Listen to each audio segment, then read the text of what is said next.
Sven,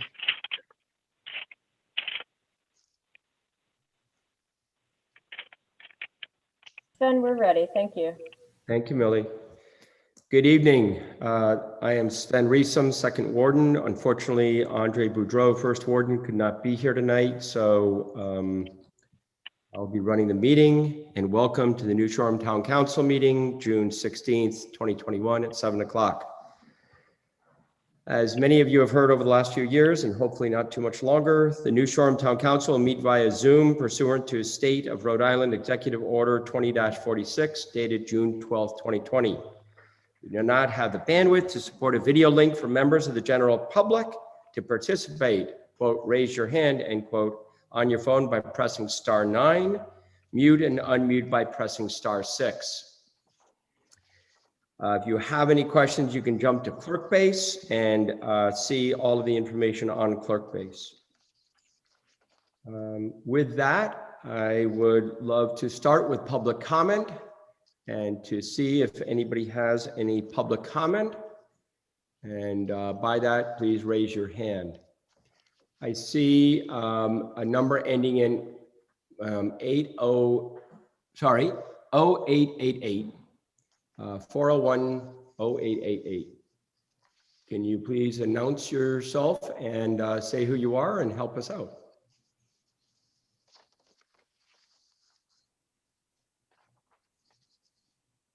(0888). Yes, Ben, that's Bill McComb.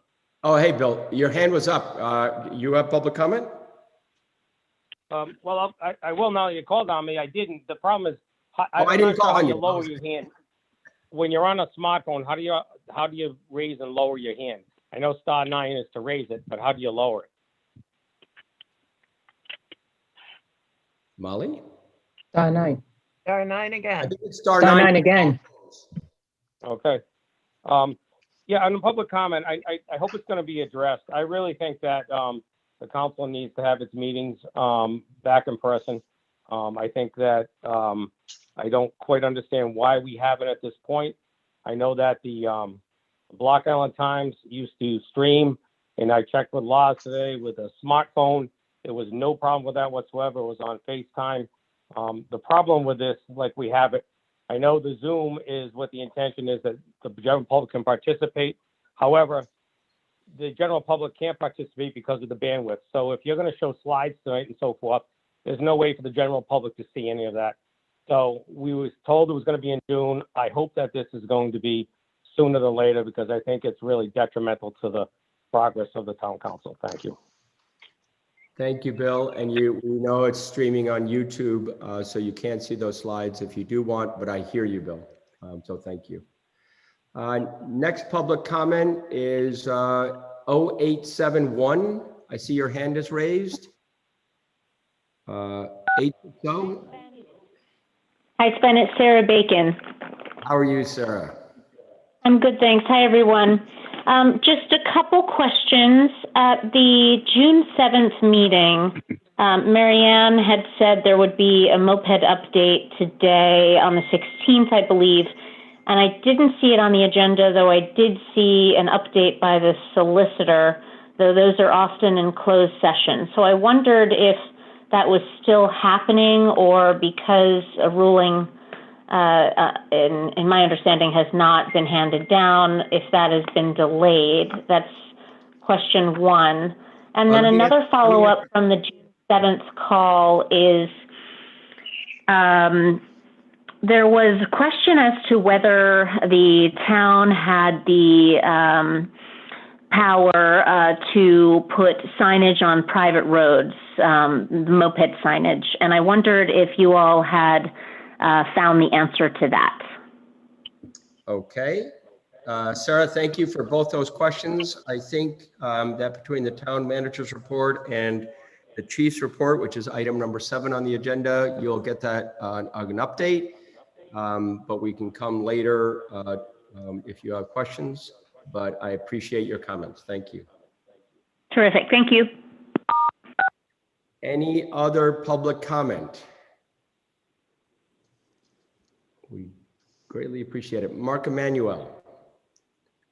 All the people who drive past Doty's property right next to the Block Island Depot and are concerned about those dead trees, as I am and have been for a long time, we're in the middle of hopefully getting taken care of by the wonderful homeowner in the very, very near future. So we are on top of that. Again, I'm big on prevention. I don't want an accident to happen with fallen tree limbs before we take those down, but we are working on that. Thank you for that update. Perfect. Before we move on, any other public comment? Just want to make sure we capture everybody. Seeing, oh, I shouldn't have spoken, no. 2633, 1646. You got it. Hello, my name is Victor Hong. I'm an island visitor every year for vacation and for sailing. May I make a public comment about the moped topic? You may, if you could keep it to a minute or two, that would be great.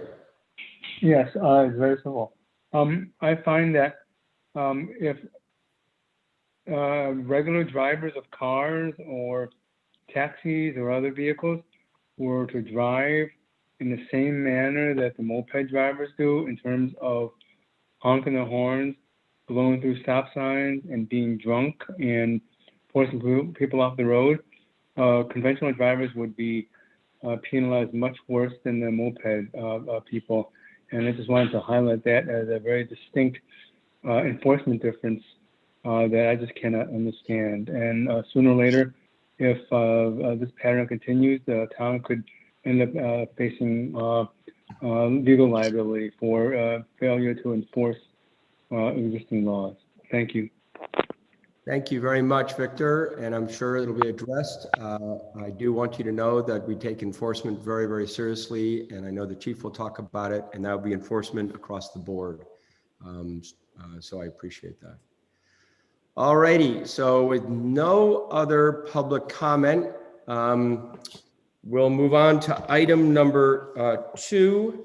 And just as a prelim, we have a public hearing. We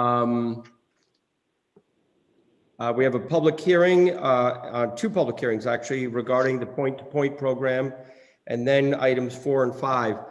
We're going to, just to explain to everybody, we're going to open the public hearing, continue it on both of these, but we will not cover these issues tonight necessarily, just because of quorum issues.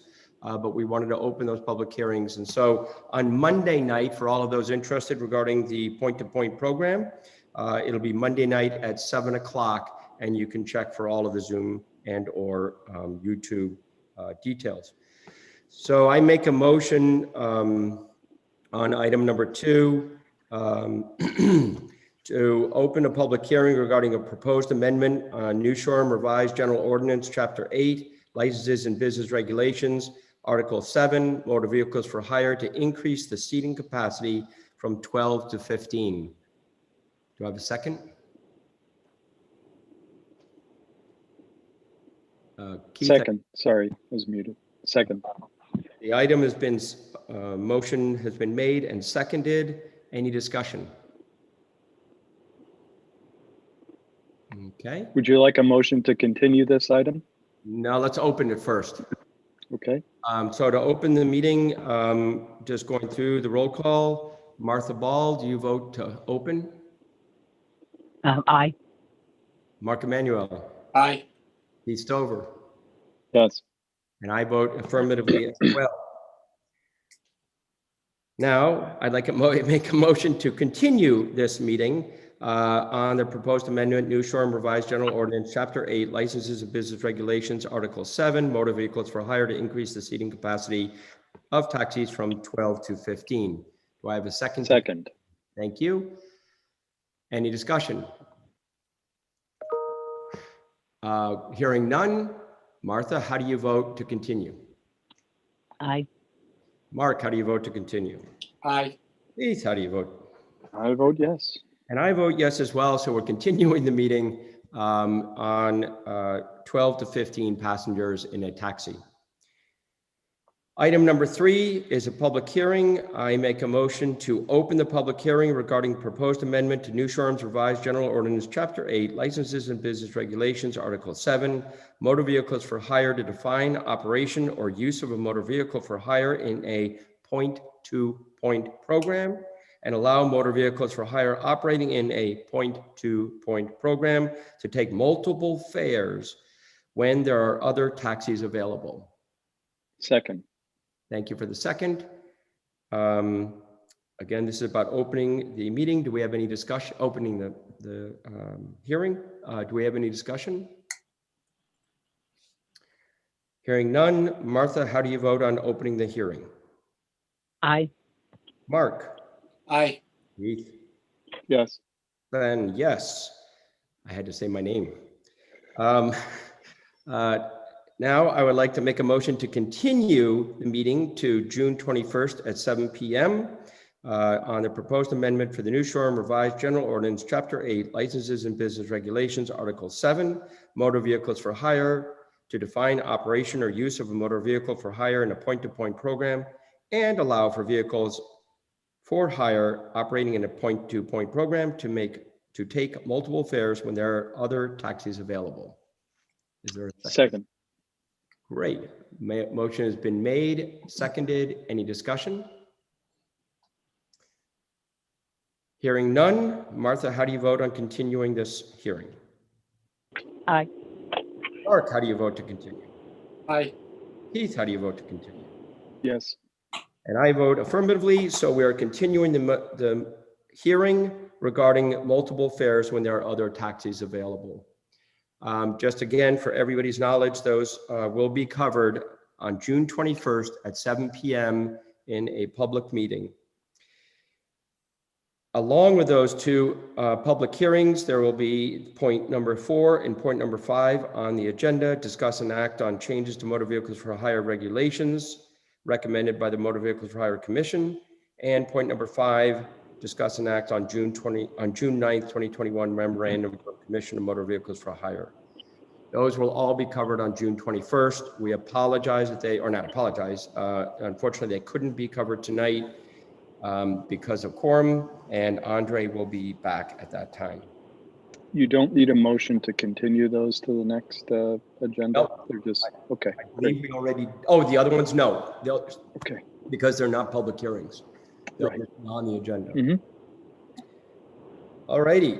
I want to know that it's 7:18 and we're on item 6. So, and with that, we'll go to the manager's report. Don't push it, Sven. Thank you. So the rec department continues to prepare for summer. Camp Mohegan is almost full. All summer staff has been hired and is in place. The department has been painting the pavilion. It will be fully painted inside, excluding exterior walls. The town beach has opened full-time effective Saturday, June 12th. Little League Baseball concludes on June 17th. Summer League launches on June 21st with softball on Monday evening, beach volleyball on Tuesday, basketball on Wednesday evening, and soccer on Thursday. Summer sports camps also are filled. The Recreation Department offers 2 soccer camps, 2 basketball, and 1 baseball camp for children ages 6 to 16. With the recent opening of town clerk, following COVID of the town clerk is now allowing 3 people in the vault and the workroom at one time. Folks are encouraged to make appointments in advance. Walk-ins are welcome as long as space is available. With the implementation of Info Quick Solution last fall, the general public can now access documents online dating back to October 2007. The town clerk, as you would imagine, is in a very active marriage license season. Everyone in the office attended remote virtual training on June 11th. Keisha Brown is also taking election training online and will participate on in-person sessions when they become available.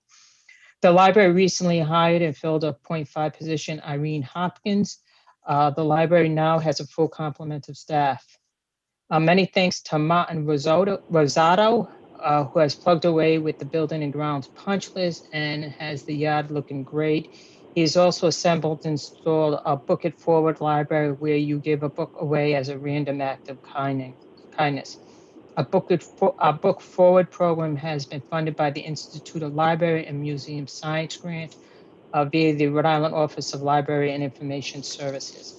Kristen attended the Office of Library and Information Service Directors meeting last week. The expectation is that libraries across the state will be fully operational by fall of 2021.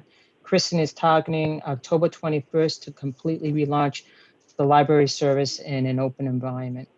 The library will continue to offer as it has a mix of virtual and in-person programs throughout the summer and into early fall.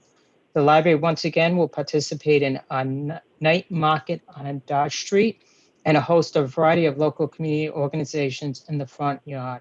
The Contemporary Theater Company will return this summer to perform an improv musical in July. Memorial Day weekend started the public mooring rental season. Given the awful weather, we did not break any mooring rental records. Pump boats are running. Kate is currently training all new staff before the season gets into full swing. Army Corps of Engineer has begun dredging the channel to New Harbor with June 16th, which is today, as an anticipated completion date. Thanks to Kate's safety grant via the Rhode Island Interlocal Trust, a new light bar and siren will be installed on the patrol boat. Water testing continues monthly via Rhode Island DEM. Kate has ordered new signs that read commercial and charter slip parking only. All others will be towed for the Old Harbor dock. Kate and Chief Monahan are working together to get placards for permitted vehicles to park so that the CSOs can ticket those in violation.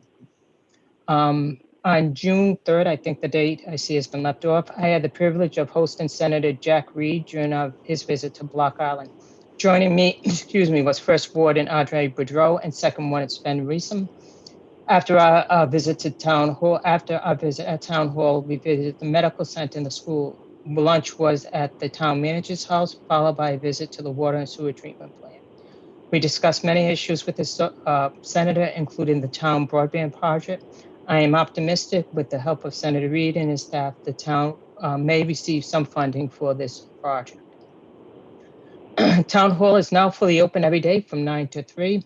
We have not experienced significant increase in visitors, and all visitors have been compliant with the mask wearing policy. In the next 2 weeks, I'll be working to transition the town's IT support from Michelle Spiro to Freedom Technology. Chief Monahan and Finance Director Amy Leanne have volunteered to assist with the transition. I am pleased to report the town's technical account manager is Caleb Rusa. I think many of you might recognize his name.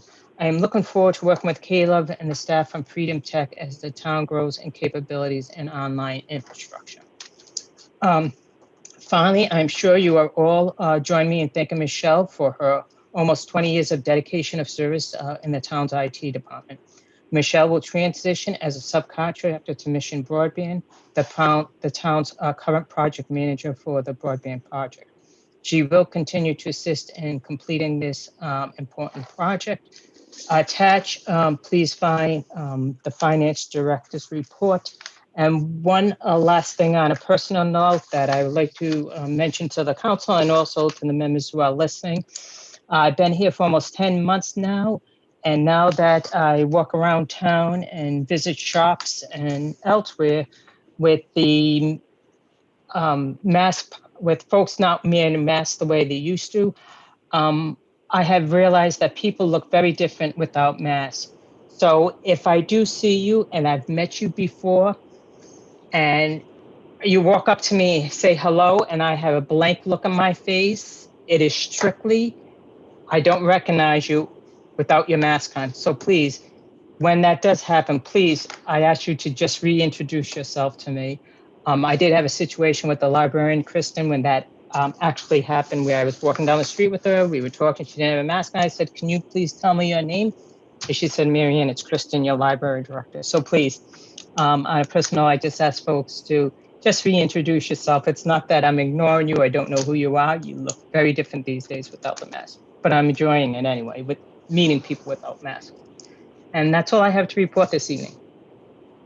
A couple of questions, if you don't mind, I'll just ask, or a couple of points. And on that one, on the library, I thought it was really nice. Kristen did a really nice Bloom Day event today, reading and having flowers out, which I thought was really good. Second thing, first of all, thank you so much for arranging that with Senator Reed. I truly enjoyed it. In addition to broadband, we also talked a lot about infrastructure and a lot of the infrastructure dollars going on. And I do think probably at an upcoming town meeting, we should talk maybe about that, Marianne, as an agenda item as to sort of funding, et cetera. And then lastly, can you, Marianne, help a little bit on the status of the appraisal on the overlooks? I know that's sort of been on the topic, and just in case listeners want to. Yes, we have. Sure, we have secured the services of Newport Appraisal. A gentleman by the name of George Ballantyne is spearheading the project. At this point, it is anticipated that he will have the appraisal completed by the second or third week in July, most likely the third week. And the Littorical, let me call them riparian rights right now. Littorical is not coming out of my mouth right. Is being handled by Jim Jeremiah and staff that he works with. So both are being done simultaneously. Thank you very much. Keith Stover, I see you had a question. I just had two. Thank you so much, Marianne, for the update. One is, can you please comment on Bill McComb's question? I think it's sort of a burning urge in the community to get back together. I almost ran with it, and then I said, well, let me not bother. But anyway, I did order a webcam for that office. It has not as of yet come in. But the flip side, as I reported in my last report to council, there are two bills that simultaneously that were introduced as it relates to continuing requiring local government for both town council, school committee, planning and zoning, the opportunity for people to participate virtually. If that happens, with the webcam, it would be a quick fix. We would have to have an AV engineer come down and take a look at that room, because microphones have to be looked at, cameras have to be looked at. Most folks, communities that I've talked to have done that. What I'm hearing now is we being the town and city managers via the League of Cities and Towns, have asked that if they move forward with that legislation, which I think it is, that they delay implementing until September 1st, which allows the opportunity for us to outfit the room. The executive order that requires us to have a virtual component of our town meetings is slated to expire, at least currently, on June 25th. If that in fact happens and the legislation passes and it's not until September 1st, we can immediately start meeting in person, because we do not have to have the virtual, it does not require us to meet virtually. I think that's the way it's going to go. So I'm thinking the first meeting in July will definitely be in person without the virtual component. And through the month of July and August, we will have to outfit and probably purchase close to $20,000, if not more, with equipment to get that room set up correctly on a long-term basis. I was looking to do something for a Band-Aid, but now that it seems like this is going to happen long-term, we need to get the right folks in here to evaluate the room and decide what we need and how to purchase it. The good news is, as far as the AV engineers, there's a few of them who are on the master price agreement, so we will not have to go to bid for that. We can get someone off the master price agreement. And there are a couple of vendors that are also on the master price agreement that will be able to provide us with the necessary equipment we need to outfit the room so that we can move forward. So I think we're getting there.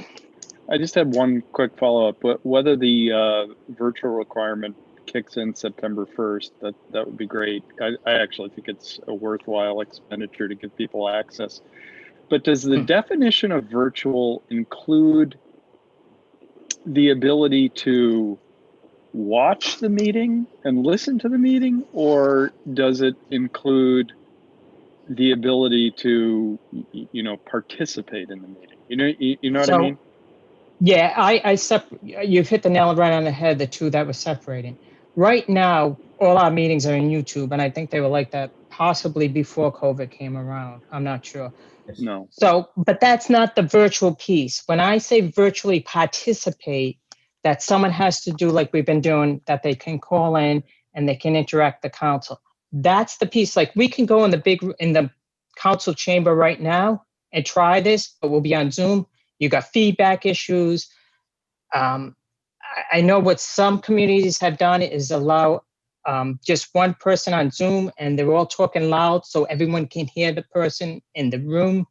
So, and then if we put a microphone up, there's also been some feedback issues. So this is the way they go. Like, I really think they are going that the way that they will continue to have meetings and require that a virtual participation happens. And I think they'll make it effective around September 1 or maybe as late as January 1. Whichever way they go, if it's January 1, what we'll start doing is getting the room outfitted and try it beforehand, before we require it. And if working's fine and everything works out, we'll just go that route right away. There's no need to wait on it. So the virtual piece is the participation. Okay, great. Obviously you sense, I'm sure people are emailing you asking when it's going to happen. We certainly, every member of the town council is getting these, virtually every email we get at some point has a paragraph about meeting in person. And I think it's, important. The second thing I just wanted to add, I was sort of looking through past stuff and looking through the stuff in the minutes from our meeting with RIAC, and I know that we agreed that it's important to have a community conversation about development activities with the airport and that we were going to meet at a future date. I don't think we set a date, and I would like to, so that we can point people in the community toward a date specific to have that conversation as a community, not with RIAC, but to talk about how everybody feels about that. And, there are different feelings about different components and different pieces. And I think it's important to have that sooner rather than later. So you're looking to do a community meeting without RIAC? Yeah, we could even do it as a scheduled work session. You know what I mean? We can do work it session, however. that's what I was thinking. Yep. But we need, there are a lot of people with strong feelings about it, and I think appropriately. I think we were all a bit underwhelmed by RIAC's performance when they last presented to us, and I just think we need to figure out where the community stands so that we can actively communicate that to RIAC and establish what our strategy and approach is going to be. Thank you. Thank you. Do you want us to put it on and make it the next work session? Yes, I was just going to request. Yeah, that's great. July, that'll be great. Terrific. Yeah, I think July, I don't think we have a work session slated, so we can put it in there. I think the sooner the better, just to get things, as Keith said, discussed and open. And then we can always give feedback to RIAC should that be prudent. Yeah. Okay. So we're good on that. Mark? I don't disagree with Keith's request. It's just that I can't put up with another 2 hours of corporatese. I got whiplash from that last time around. I definitely want to meet them and have everybody else have their input, but I want that to be face to face. I really want those people in a seat in front of us so we can discuss this matter. So I viewed it as two meetings, Mark. I Okay. viewed an initial meeting where we give people an opportunity to provide feedback about the potential development up there, because there are 4 or 5 parcels up there that were in the CBRE document that we received, and I know that, there are some strong feelings about a couple of them, certainly, and what's appropriate for any of them. But that's something that we should have in our own house before we, because I agree with you, I think we should do it in person with RIAC, but before we have that conversation or meeting with RIAC. I think we need to have a conversation as a community. Yep, not against that. I would do Yep. that, but boy, let's put an egg timer or my head's gonna. Turn it, yeah. Any Well, other I questions of thought- the town manager, Martha? No, I only wanted to piggyback on what Keith was saying. I thought we had agreed we were going to have a community meeting without RIAC, Yes. and Keith is just trying to get it on the calendar. Isn't that what we're talking? We're not talking Yeah, about exactly, RIAC. Martha. Right. Thank you. Thank you, Martha. So I think we're good. July, hopefully July, Block Island community meeting about the airport and potential developments as well as other topics. Mark, sorry, keep going. Problem. Two other questions. One is dealing with the perennial Old Harbor dock parking problem. I see that signage hopefully will get up sooner rather than later, and as a result, it would become a police matter. It states here that CSOs will ticket. Do they have ticket powers? Chief Monahan is shaking his head. Yes, they do. just put them on the car, and the signage, if you go down there, is already up. Oh, super. Now, I don't want to be a toothless tiger about this. Will we indeed tow? And if so, where are we bringing them now? So the enforcement would be issuing the ticket because we don't have the capability to tow. We have one tow company on the island and we have no place to store them when we do tow. All So right. whether that's a discussion for later, but I think that's whether it's a police tow from an arrest, those are issues I think that we need to all discuss moving forward. Okay. And Chief, I have a gallery of photographs that everyone has sent me of violations. If you need some before pictures, that will assist you. No, I mean, we deal with the violation at the time. We're not going to go back in time. We have to see it in order to issue violations. And lastly, on the town beach, I've talked to several people, and that building is named for a magnificent gentleman, Mr. Benson. And right now, no one really knows that with the signage being so darkest. I tried to resurrect that about 10 or 15 years ago, and it worked very temporarily. But that sign really has to come down and be highlighted for that magnificent man. So if there's anything I can do to help that, please let me know so we can get that done. If not this year, certainly by next year.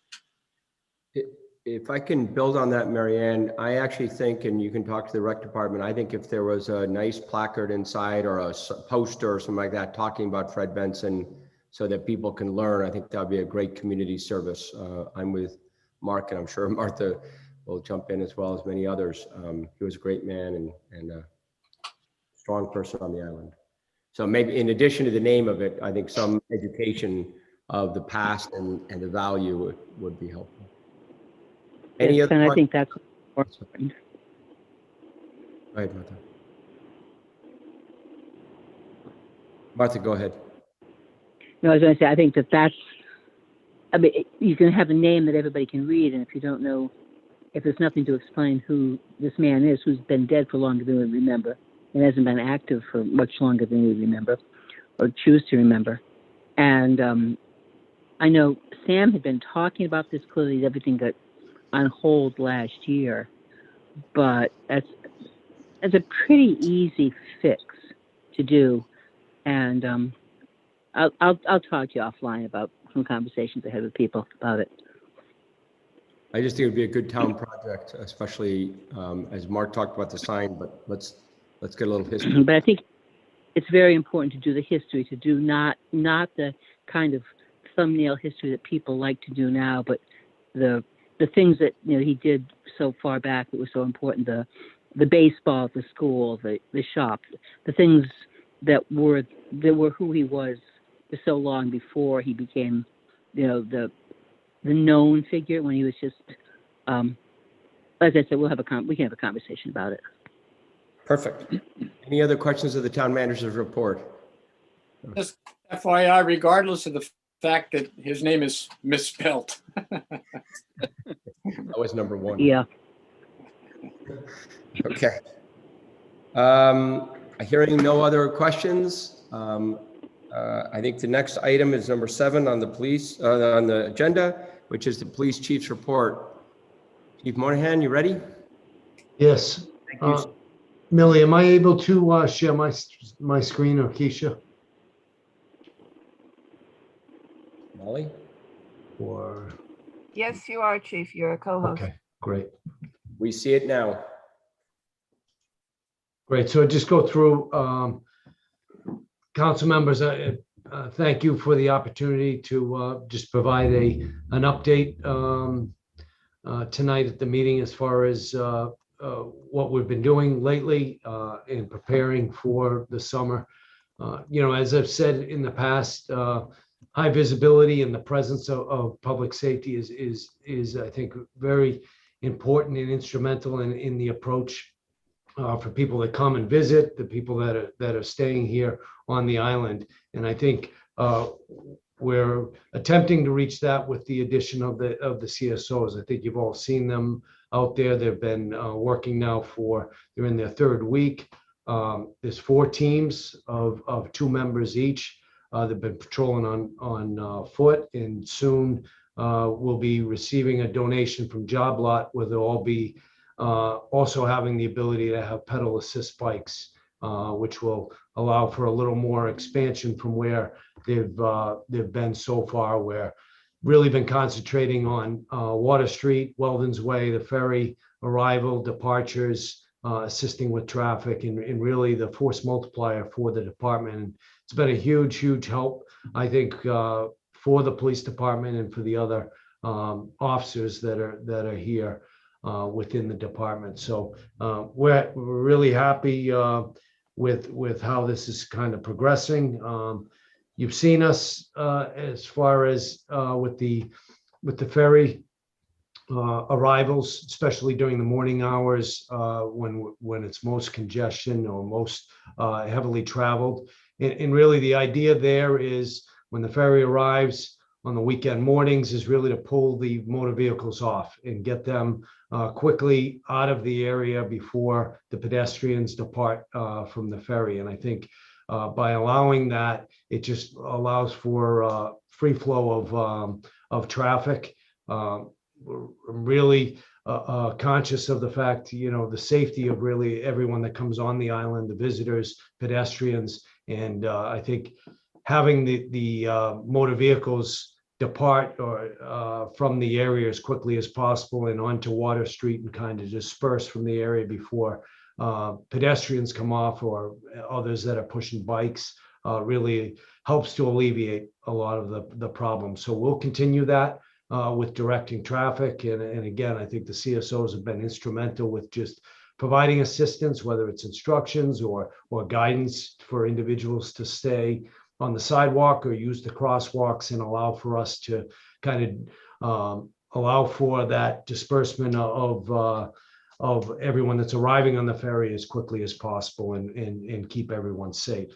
Also, a real increase in public safety on Weldon's Way, and the focus, as I've said in the past, is that the presence is there, that we're assisting in ensuring that instructions is not occurring on the roadway. I've spent a lot of time on there. I think it comes down to what someone's may feel is instruction and what others may feel is operation on a public way. And so what I've observed is the moped owners are providing instruction on their property. And then there's a period where the individual is operating on a public way, which is completely legal for them to do. I feel as though we've eliminated. I have not personally seen any running along the side of moped, any type of stoppage where the instructions happened in the roadway. We've had some areas where they've moved up on the sidewalks, and we're working very closely with the rental owners to ensure that that instruction piece and stays on their property, that they're not impeding the movement of others that are operating on that are walking alongside the sidewalks or limiting the flow of traffic on the roadway. It's a heavily congested area. There's going to be backup. There are times when deliveries have to be made and there's double parking. We want to be there to assist with those deliveries and ensure that we can direct traffic around so that, again, we can keep that flow of traffic moving through there. No matter what road you go on, whether you're on the island or you go up to the city of Providence, you're going to have backup when you're on a busy street. And I think the presence of having CSOs and officers on the street is really going to alleviate or try to reduce the amount of backup and the delay with people operating or traveling on Welding's Way. The enforcement of parking violations, the CSOs absolutely have the authority to write parking violations, and they are out in force doing that.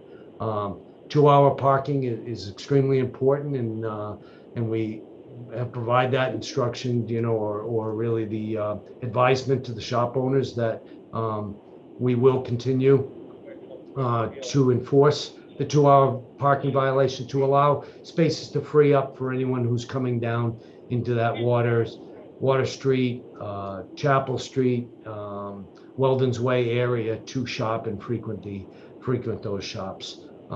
Parking is a big problem. I think you all know that already.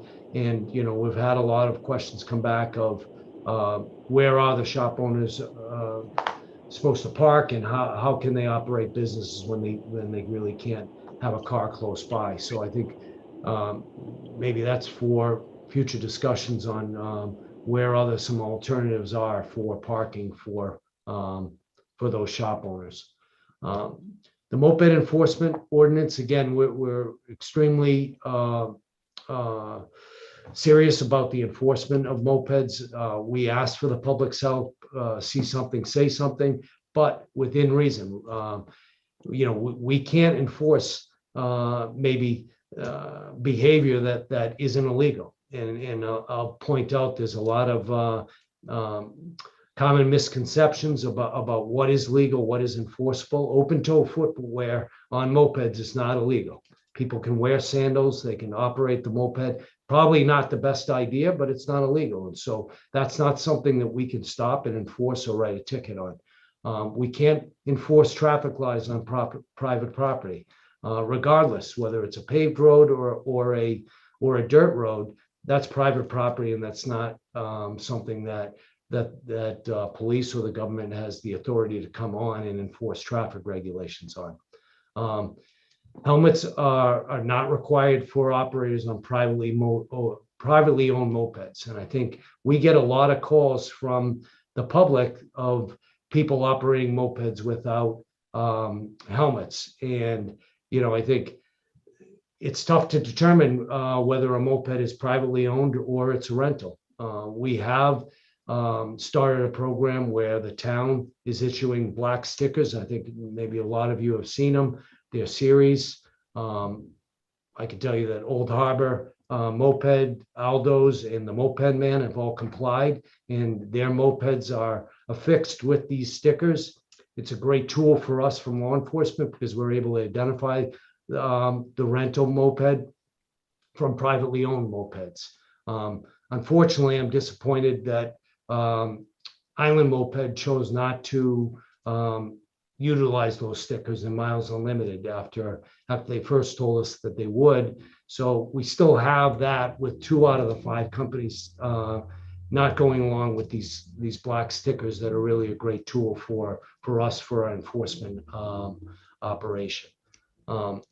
Helmets are required of all passengers. So regardless, anyone sees anyone on a moped, whether it's a private moped or it's a rental moped, passenger needs a helmet. And eyewear as well is required on all operators and passengers, regardless of whether it's a rental moped or a private.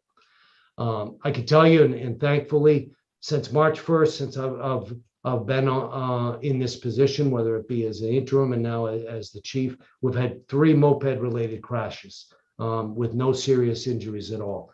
The injuries have really basically been where it's a scratch on a leg, a knee type of thing.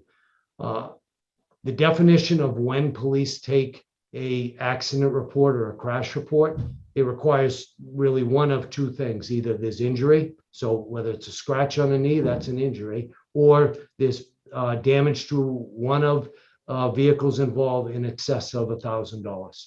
Other than that, by law, the crash report is not required.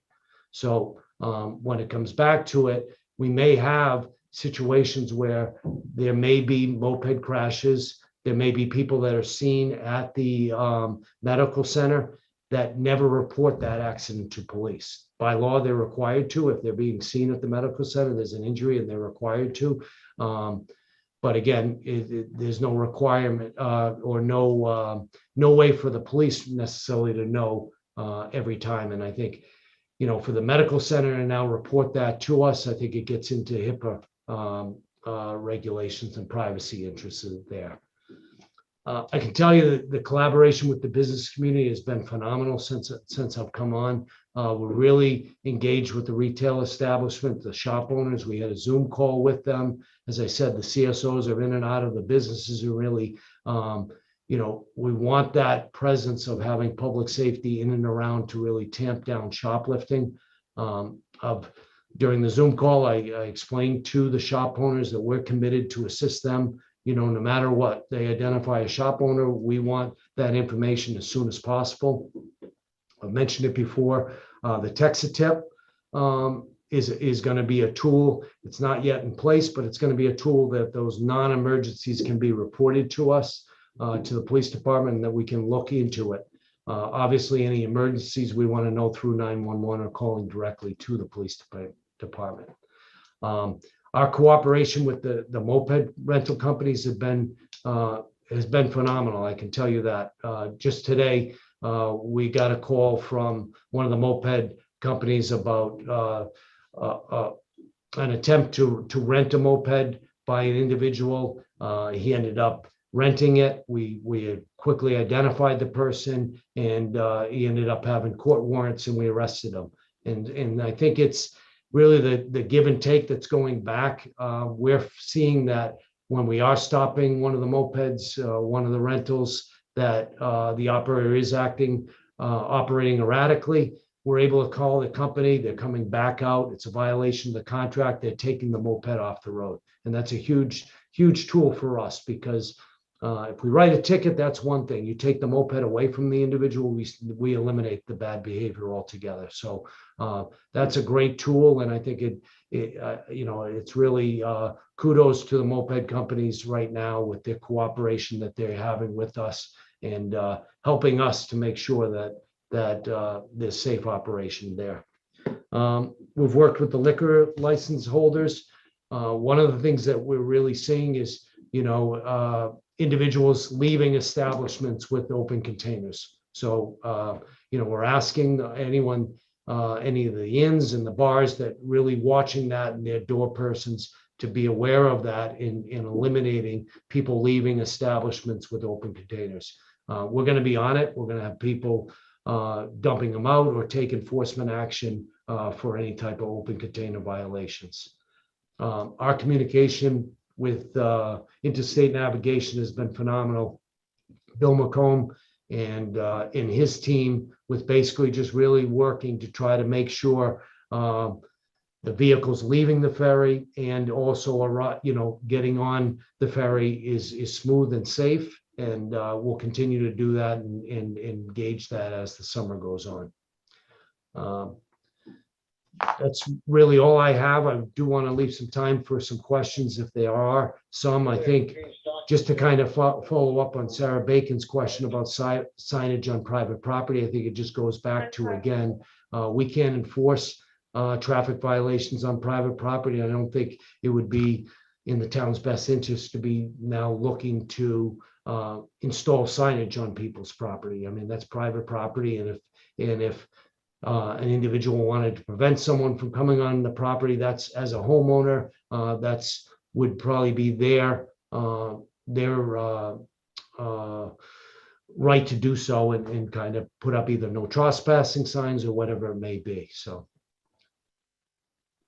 I know there's a number of hands, I'm sure, going up, and we'll look at them. Possibly Chief or Molly, if you could unshare the screen unless there's more. Thank you. It just helps me. Chief, there's a couple of questions I have, and then I know there's other council members, and we'll take comments from others next. You mentioned text-to-tip. Could you help with what that is and how that can be implemented and when you think it might be implemented?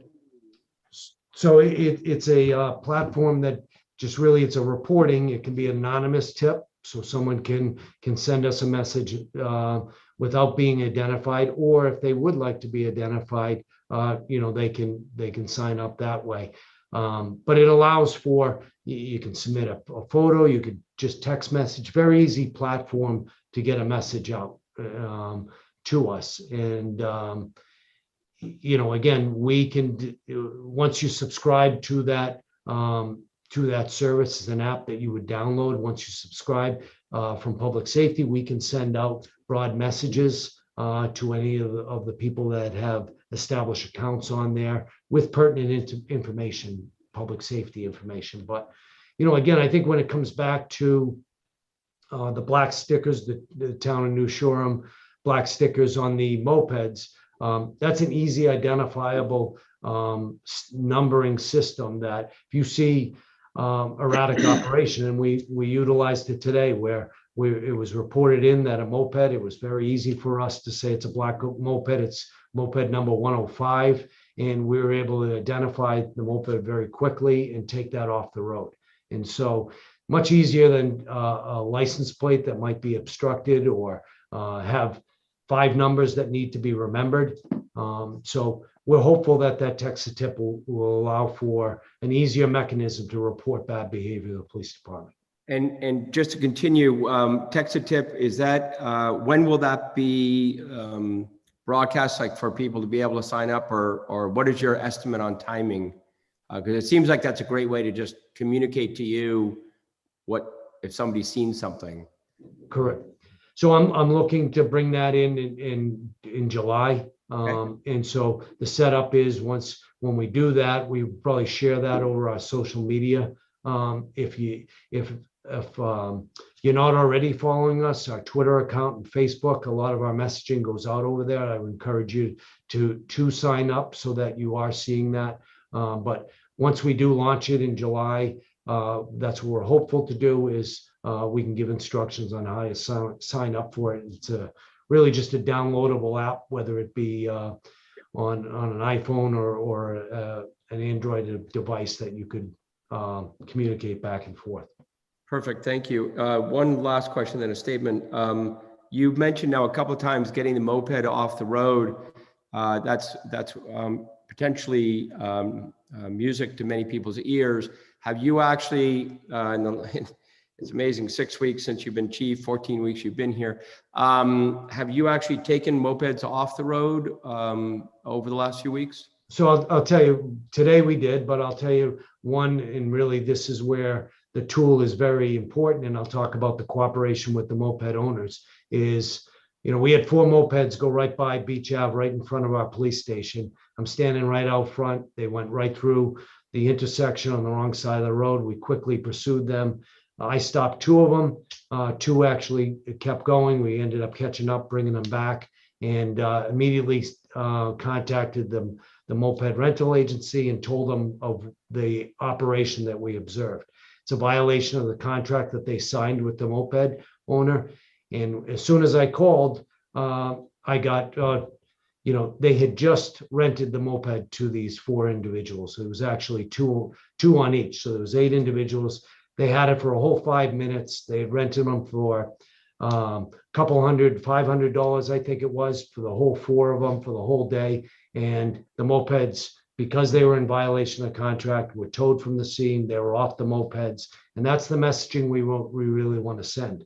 Much, much more severe than a summons being issued, much more.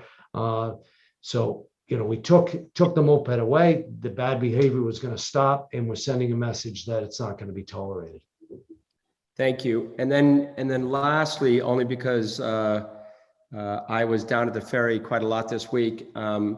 It was the first time I think I've ever seen an officer stop the traffic on Water Street to let people out off of the interstate lot or by the taxi stand. And while I know there's room to grow, I just want to note that progress is being made in many fronts, congestion to the discussion you just had. And I really thank you for that. And I thank you for your communication. The very fact that we're having these discussions, your PowerPoints, et cetera, is a huge step forward. Again, more to be made, but thank you. But if I just respond one to that, and I understand when we stop traffic like that on Water Street, it causes others to wait. But I think it outweighs the fact of the public safety where you have pedestrians, cutting in between cars, and that's really what our focus is to keep those pedestrians safe. Safety first. Thank you. Keith Stover, you had your hand up first, and I'll get to you. I don't have a question. I just have a comment. I've had occasion to be in town a number of times over the last several days, and I have to say, you guys are doing a terrific job, I think, of establishing kind of the baseline as people come off the ferry for what behavior is acceptable. And to me, it's not just about traffic flow, but it's about presence. And I think you talked about that in your first slide, Chief. The public profile demonstrates kind of a seriousness of purpose, and it just makes it makes a huge difference. And I also would say I've spoken with probably 4 of the CSOs briefly on different occasions, and you did a great job choosing them. They seem like extraordinary kids, young men and women who are really happy to be here, who are very engaged and kind, but serious. So, I just want to say I saw it myself when I've had people who call me about issues. I urge them to go into town when a ferry's emptying and call me about whether they think there's a big difference this year. And I have to say, I very much believe there is. So thank you. Thank you, Keith. Mark, you have your hand up, literally? Yeah, let me state the obvious too. Anybody who thinks there hasn't been a significant improvement already is just living on a whole different island than where we are now.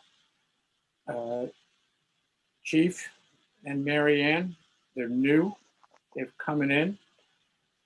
They're out there literally watching at some of the busiest times, observing, taking mental notes and physical notes. And I applaud them for that. One thing I want to expand on that the chief brought up where he said, see something, say something. Please don't inundate the dispatch with frivolous calls.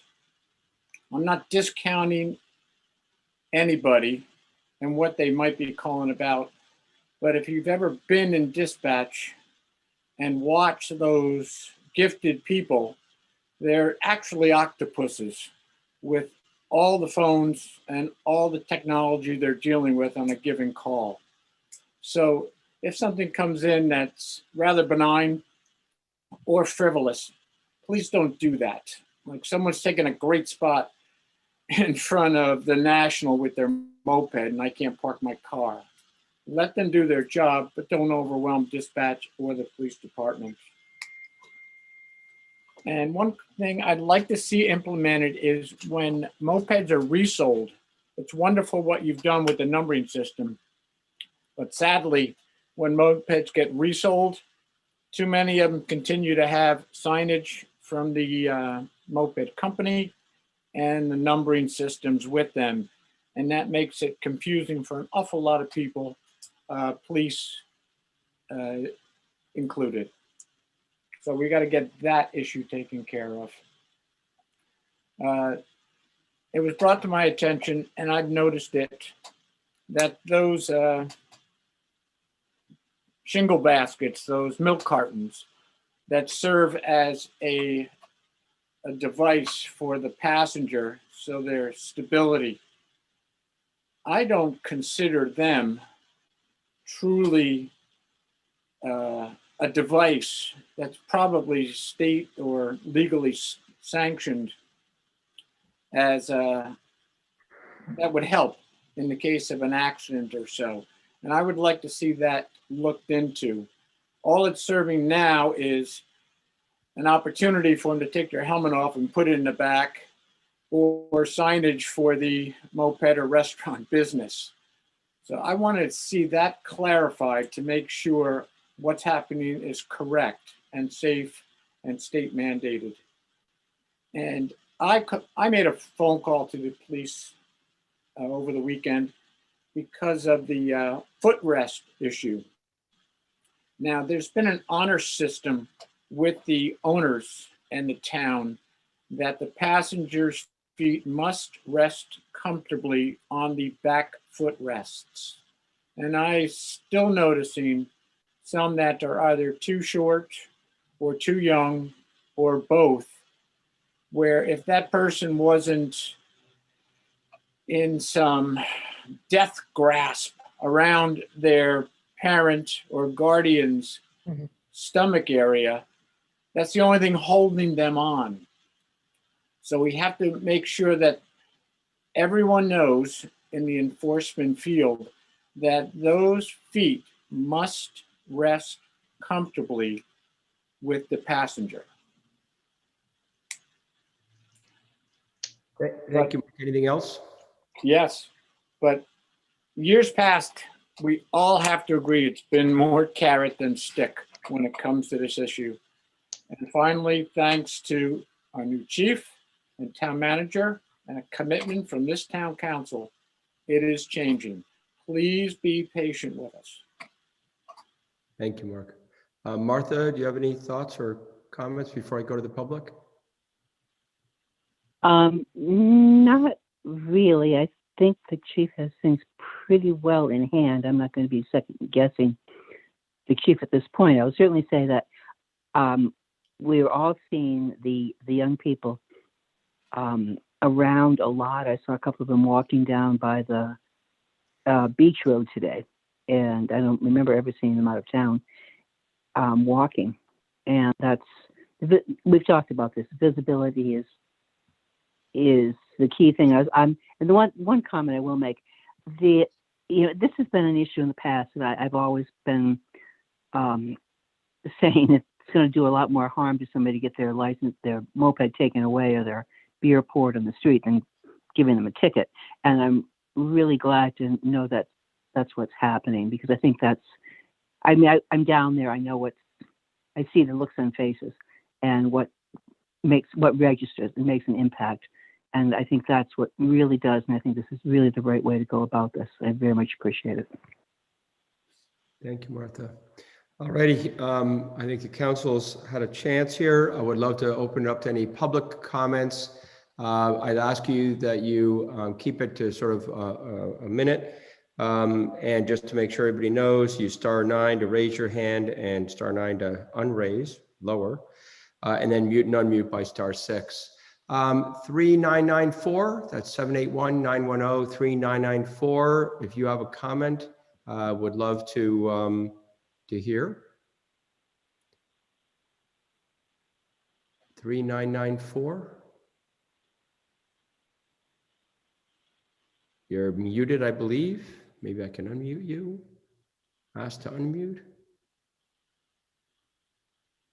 3994. If you do *6, you should unmute. Hi, this is Everett Shorey. Am I on? Yes, Everett, you are. This is Sven. And if you can do it in a minute or so, that would be great. Thank you, sir. I will. I just want to say that I had the opportunity to spend some time with the chief a week or so ago, going over data issues, and I want to compliment him on that conversation. I thought it was, at least from my standpoint, very helpful, and we are trying to collectively see if we can get some better handle on the total data. So it sounds like a meeting of paeans to the chief, and I'm climbing onto that bandwagon. Thank you, Everett. And I will say, just in compliment to the data, The one thing that I think we also have gained alignment on in the last year is really also including in the medical center. As the chief mentioned, it's one thing to have reports from the police department. It's another thing being able to understand who's not getting, part of that police study, but rather is going to the medical center, and that data is very important as well. Yeah, if I'm still open, Yeah. I'd like to say that was part of the conversation we had with the chief to see if we can figure out how to get all that data and put it together while remaining cognizant of HIPAA rules. So that is an issue. Yep. Thank you very much, Everett. Appreciate it. Sarah Bacon, I believe, I don't know your number, but you're named. Are you there, Sarah? Sarah Bacon, I think here you're in, and if you unmute, there you go. Can you hear me? Thank you, Sarah. Go ahead. If you can do it in about a minute or so, that'd be great. Chief Moynihan, thank you so much for your energy, which is the fresh air on the island, and this crew of cadets. It's really, really exciting. I do have a specific question.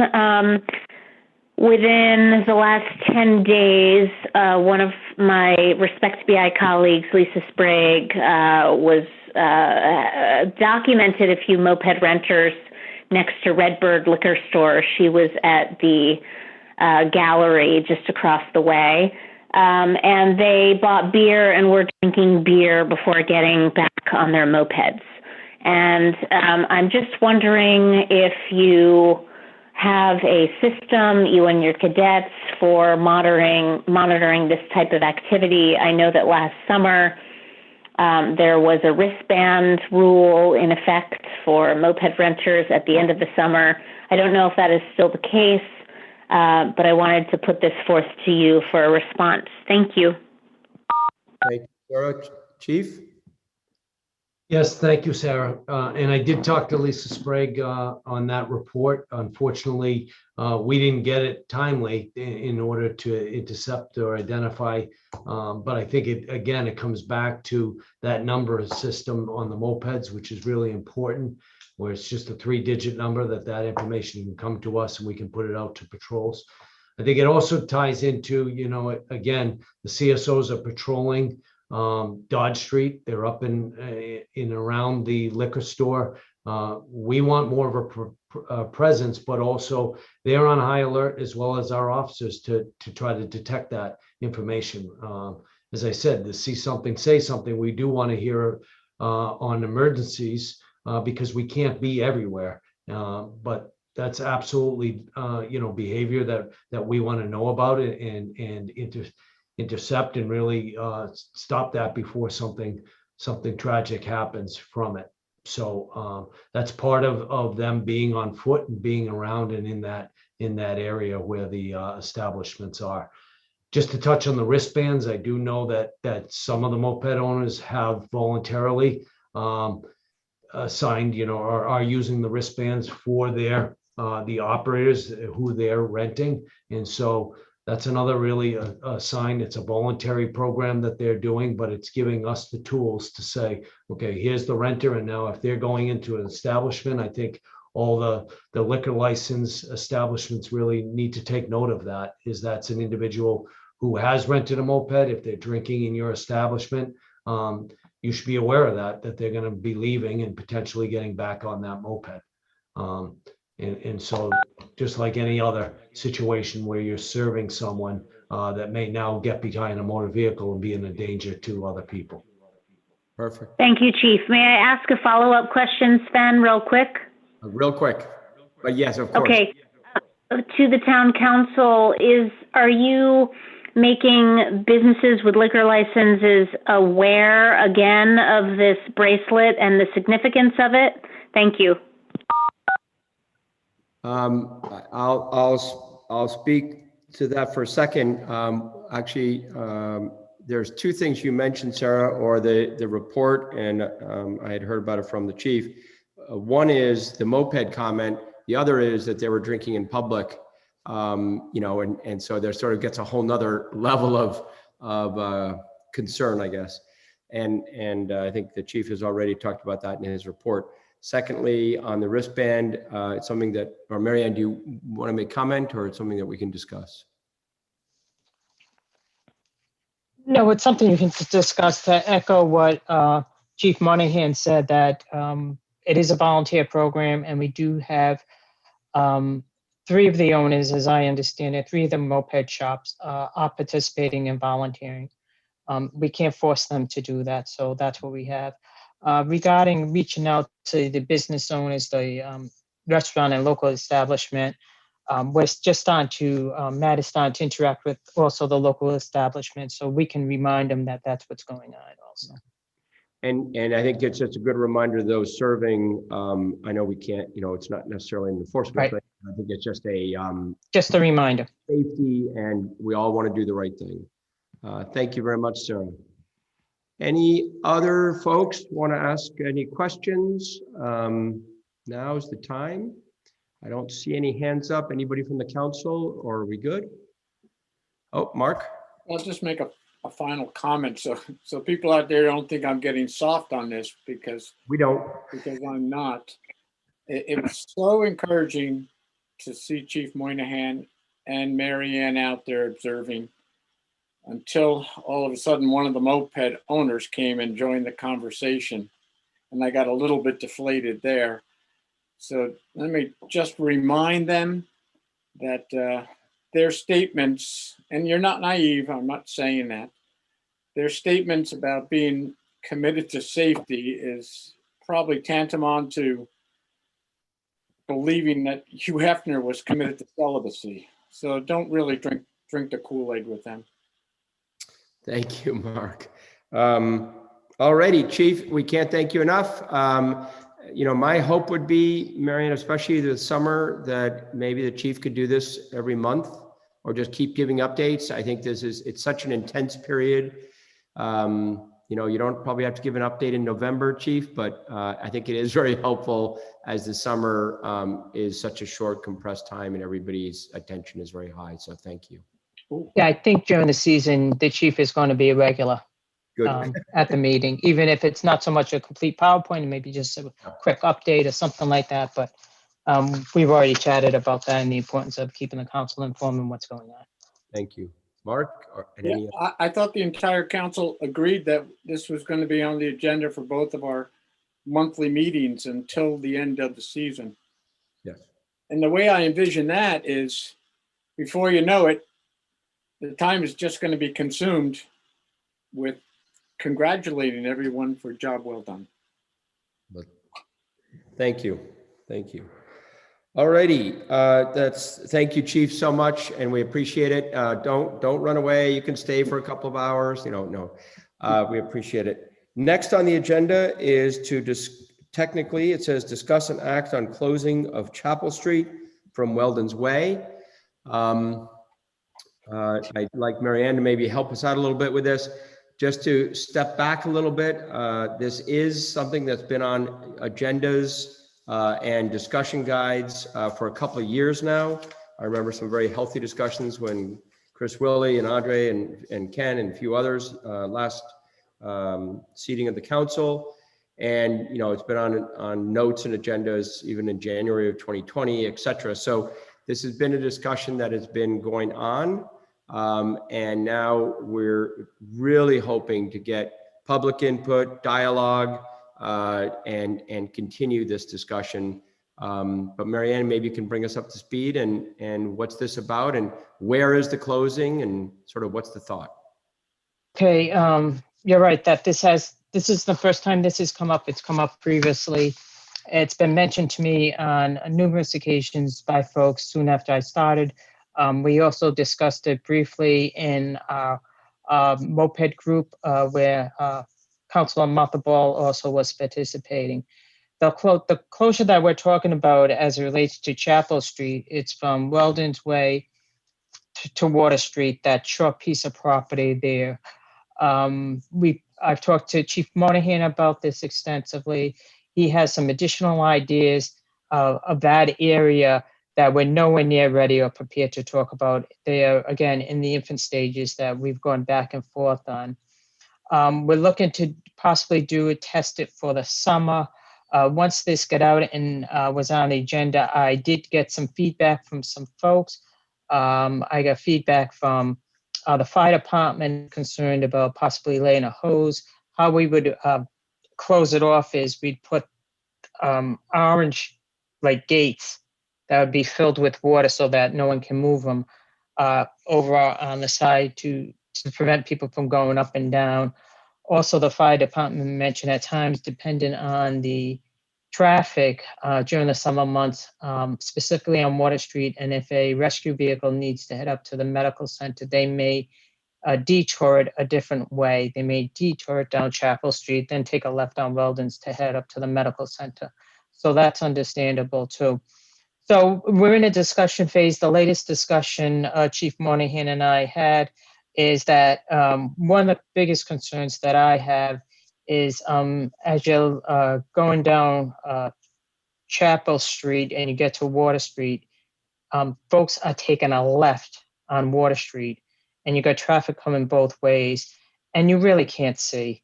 I had the opportunity in October to be taking a right, and it was soon after someone had mentioned about closing Weldon's Way, and that's back in October. And I was taking a right, looking to the left to see if traffic was coming in. There was a vehicle there. I could not see. Couldn't see a thing until I was 3/4 of the way out into the road, and I could have easily gotten clipped. So I could see how that could happen during the summer.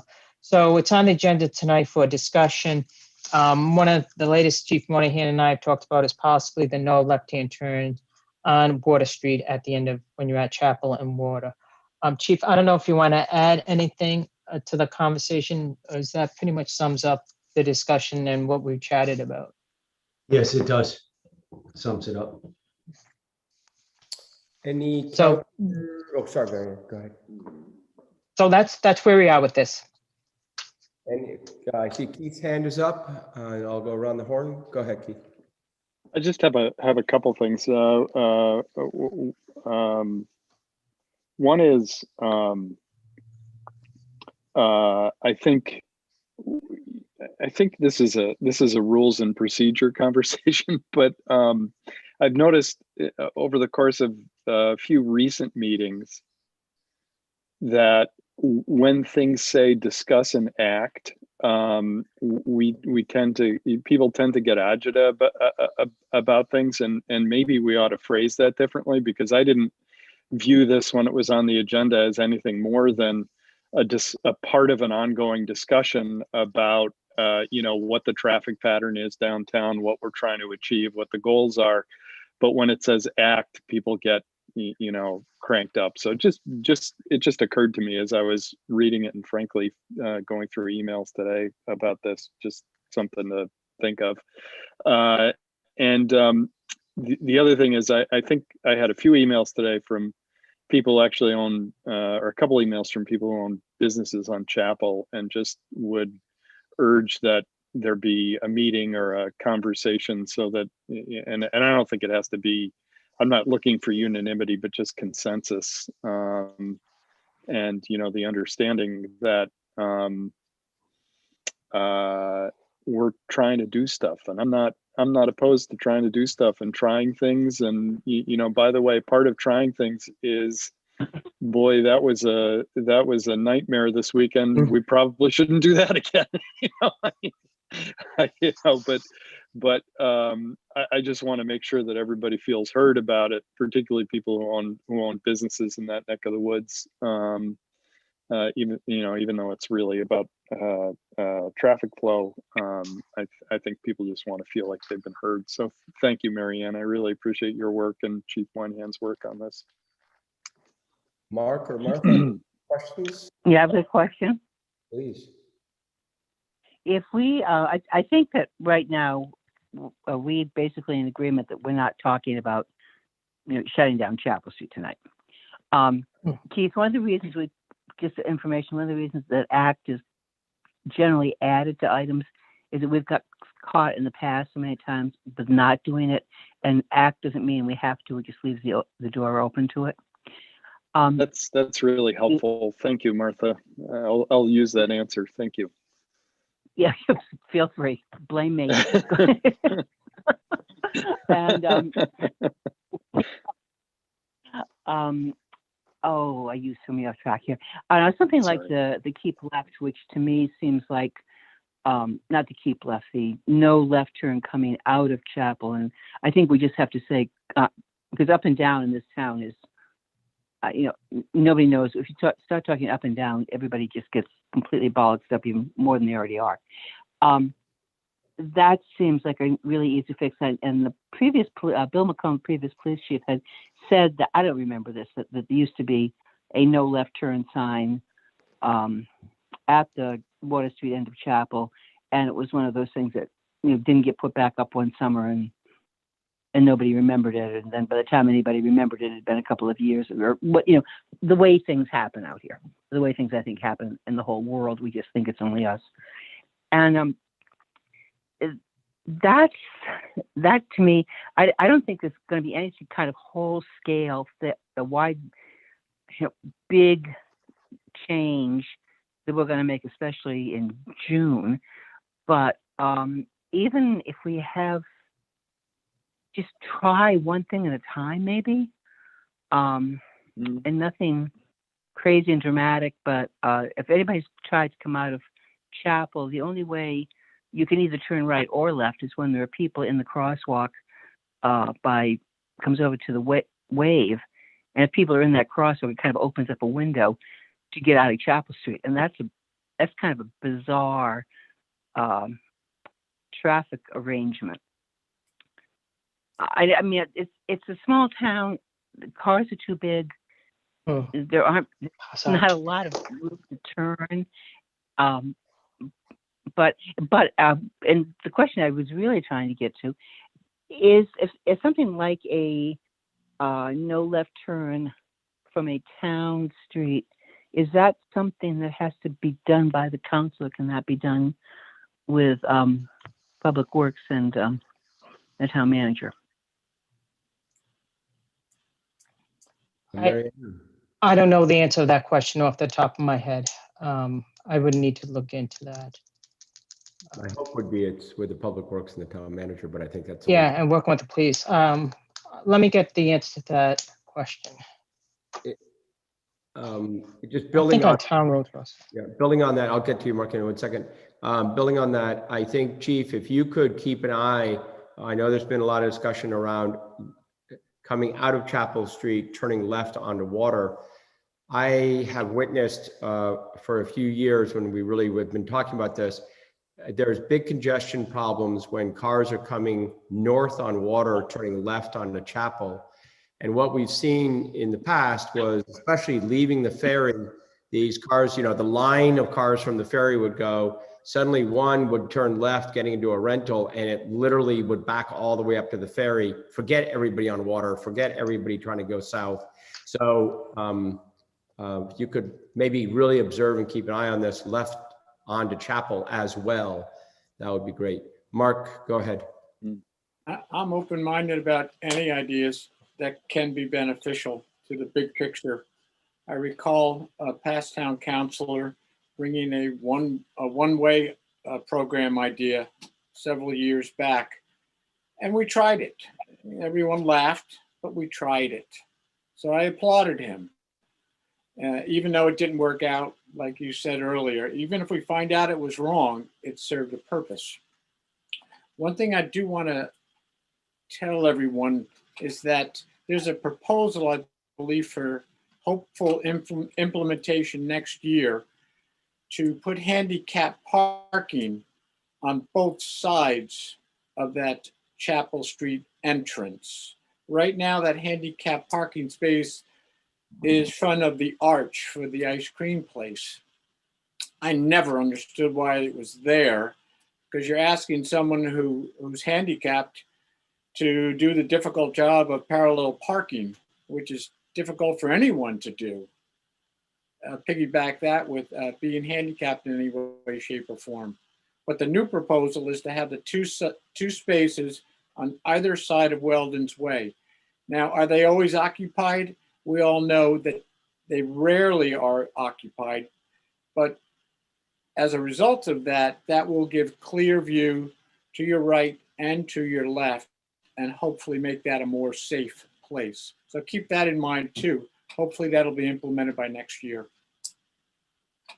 Thank you, Mark. Thank you. Any other comments from the council? I see a few hands are up in the public, but give the council a chance. Seeing none, I'll go to a couple of folks in the public on this subject. I see the numbers 466-5839, I believe was the first one with the raised hand. So that's 401-466-5839. If you could please identify yourself and let us know your thoughts. It's Judy Clark. Hey, Judy. Yep. Anyway, so traversing those roads all day long, I noticed that if you're coming out of Chapel Street onto Water Street, the first parking spot, like Mark was saying, on the right and on the left, does cause visual problems to come out. So you have to kind of come out as you can and then see where the traffic is in order to get across the street to get into the taxi spot, which is what I usually deal with. I remember the left-hand, no left-hand thing, and I think that worked out really well. But closing off the street totally, I don't think that's a good idea, but that's all I've got to say. Thank you, Judy, very, very much. We appreciate it and everything you've been doing on other programs, so thank you. Wait, besides all that, wait. Yep. Can I say one more thing? Yep. Chief Moynihan, you are unbelievable. What you've been doing is a fantastic job. I'm sorry, did you say Sven? No, I'm just joking. Thank you, Judy. No, not you. No, well, you're okay too. We'll go with the chief. Thank you. Good try. Thank you, Judy. Other hands I see. Everett Shore, your hand's still up. Is that from before or for this discussion? No, actually, I have a second comment, if that's okay. It is. So I think this is an issue where I strongly support the notion of experiment, and I think that's a great idea, but this is also showing the need, I think, for a comprehensive traffic plan where we actually do the work to understand what the issues are and where we want to go with that. I think the point of closing Chapel Street is an interesting idea. It might be worth trying, but it ought to be done within the context of a broader sense of what actually are the total traffic issues and what are we trying to accomplish. Thank you. Thank you very much, Everett. I see a lot of heads nodding. Anybody else on this subject before we move into further on the agenda? Oh, I see 465-7002. If you could, 466-7002. If you could identify yourself, and we look forward to hearing from you. Unmute by *6, I believe. Can you hear me? We can hear you now. Thank you very much. And who is this?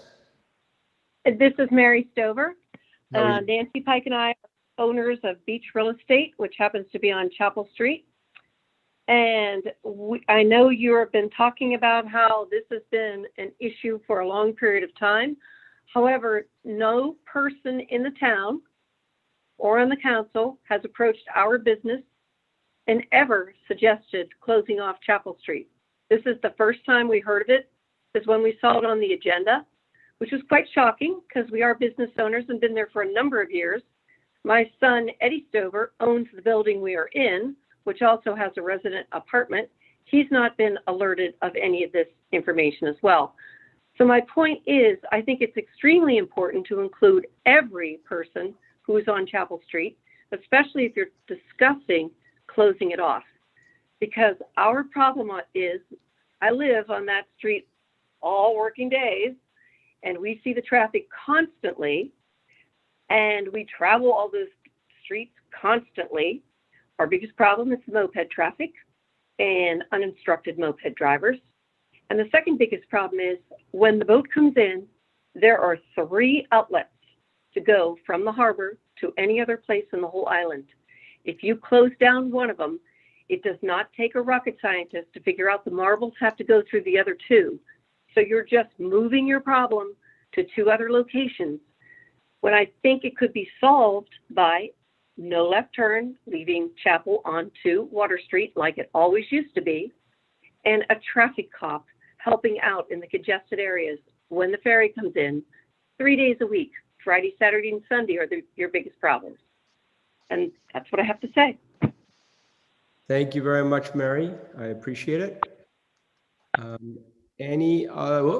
Sean McGarry, I see your hand is up. Mr. McGarry, you can unmute *6. Thank you. Thanks, Fen. I think Judy brings up a very important fact that that's not only a left or right intersection, that's a 4-way intersection. That the bulk of the traffic traveling through there is the taxi cabs that go straight across into their parking area. So whether you're taking a left or you're going straight across, you're still obstructing the same amount of traffic as if you're taking a left or going straight across. So I think that's something to keep in mind also. Thank you. Thank you very much, Sean. And I think a good point. Good point.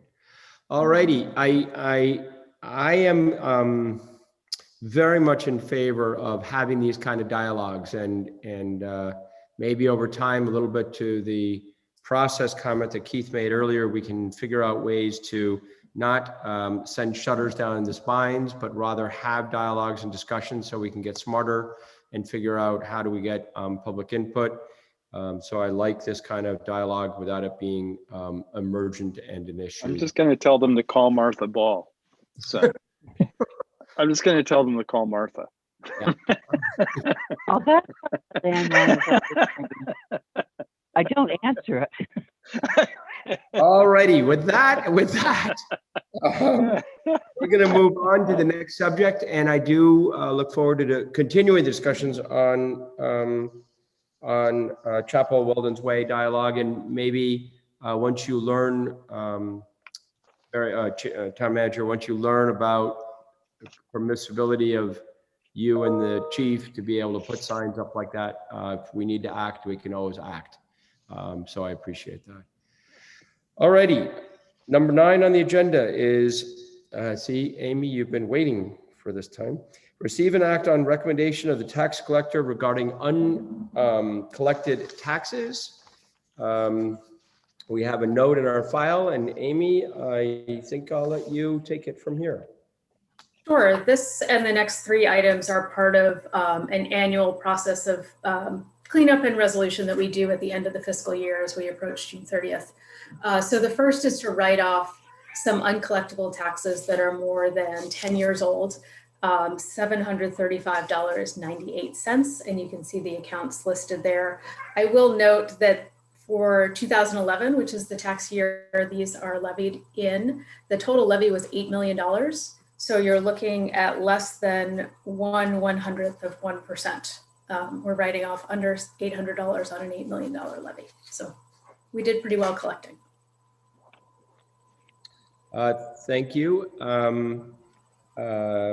I'd still like to know who unknown ownership is, but whoever they are, I'm going after them for $10.26. Do we need to officially approve this, or? You do. The motion would be to write off those taxes identified as uncollectible. So I make a motion to write off the taxes, 2011 taxes as noted in the report, summing to $735.98, presented by Amy Land. Yeah. Is there a second? Second, Mark Emanuel, second. Any discussion? Martha, how do you vote?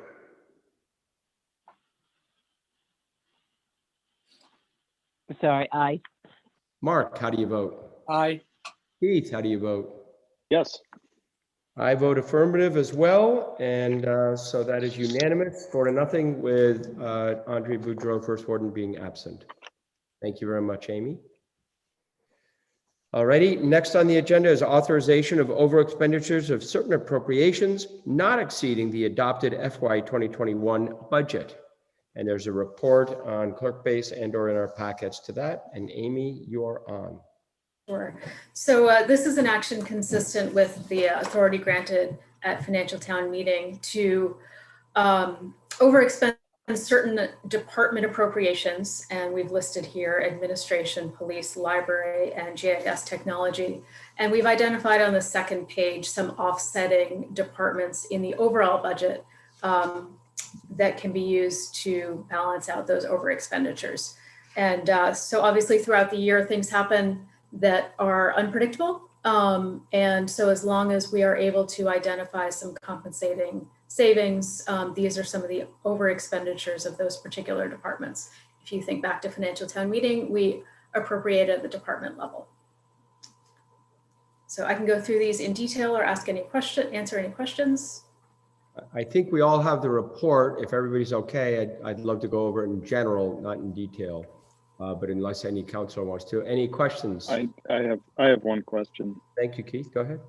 And that is regarding consultant legal. Is there a sense of a breakdown by matter? Because that's like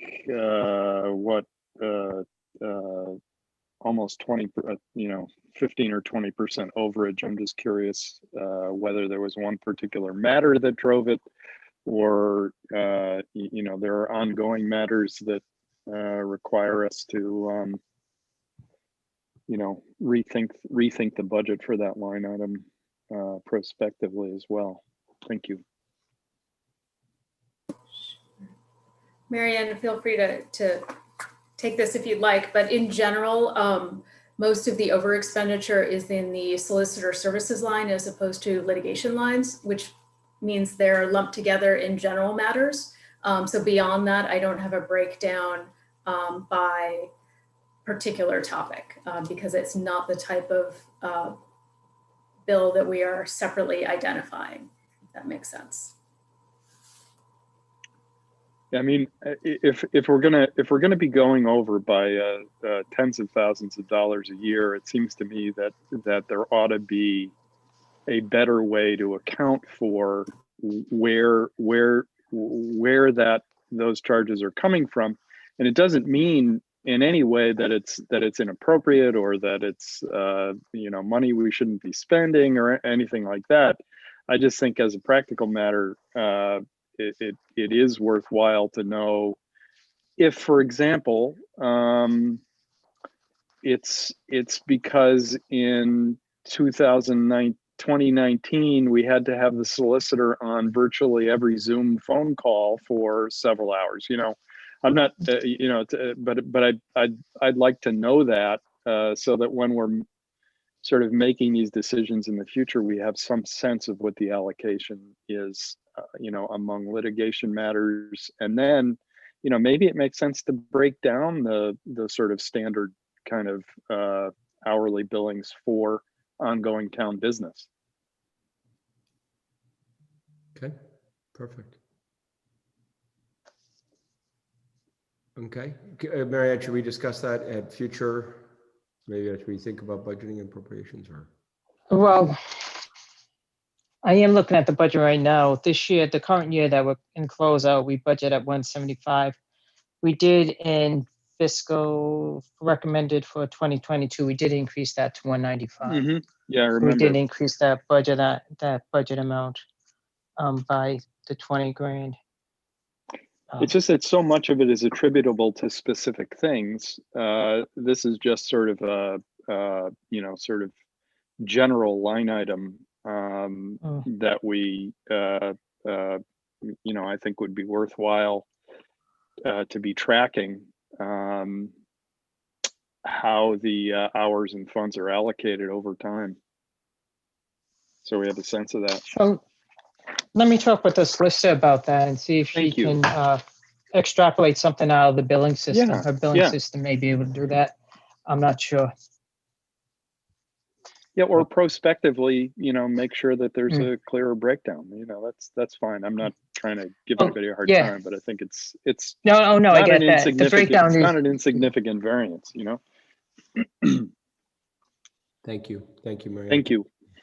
Mark or Martha, any questions, comments? Go ahead, Mark. My question would be with the police component of it. That's almost 6 figures with a 7-figure budget. That's rather significant.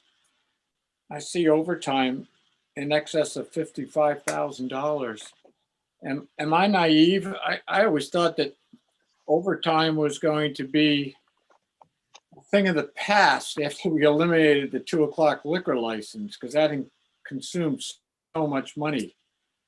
Why is there such an overage with overtime? Can we attribute that to the past police chief? And can I hope that that won't be as high next year or an increase at all?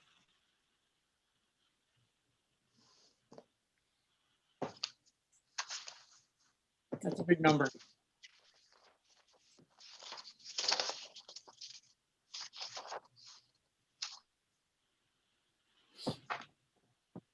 I don't have any information. Amy, do you have any information on the overtime? Well, the information I have is relative to what's already happened. In terms of providing context or explanation, I'm going to defer to the town manager and the chief of police. I would I guess I would aggressively like to see that number lowered. Certainly we have budgeted for a much lower number going forward, and I would anticipate that we'll be more closely aligned with that budget number for next fiscal year. I think that's fair to say. I hope I'm sounding hypocritical here because I applaud what's happening now, police-wise, but at the same time, that's a rather significant increase, and maybe I'll just chalk it up to the previous police administration. If I may just add also, just from my involvement, we did have Officer Goodwin, who was on military leave. And so her shifts needed to be backfilled during that time. So she was gone for a significant amount of time and then has since resigned from the department. So there was, since my arrival in March, there's been a real shortage in the police staffing. And I think it comes back to, again, ensuring that we have one member that's on extended injured on duty status, that we're still waiting right. what that decision is going to be. So there's short shifts there, as well as Sarah Goodwin. So I think if we were staffed properly and had the number of officers needed, that would really decrease the overtime amounts. Thank you. That was the piece that I knew there was something. That was the piece I was not remembering. I think one of the things that we have to remember, if we were a much larger department, we could probably better absorb the sort of things that have happened over the past few years. But thank you, Chief. That was very helpful. I had questioned that also. And the transitional piece with the injured officer is not yet resolved. not fully, no. It's in process. Hopefully to have a resolution in 60 days.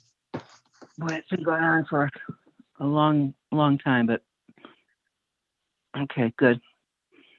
And the library, are we set on police now?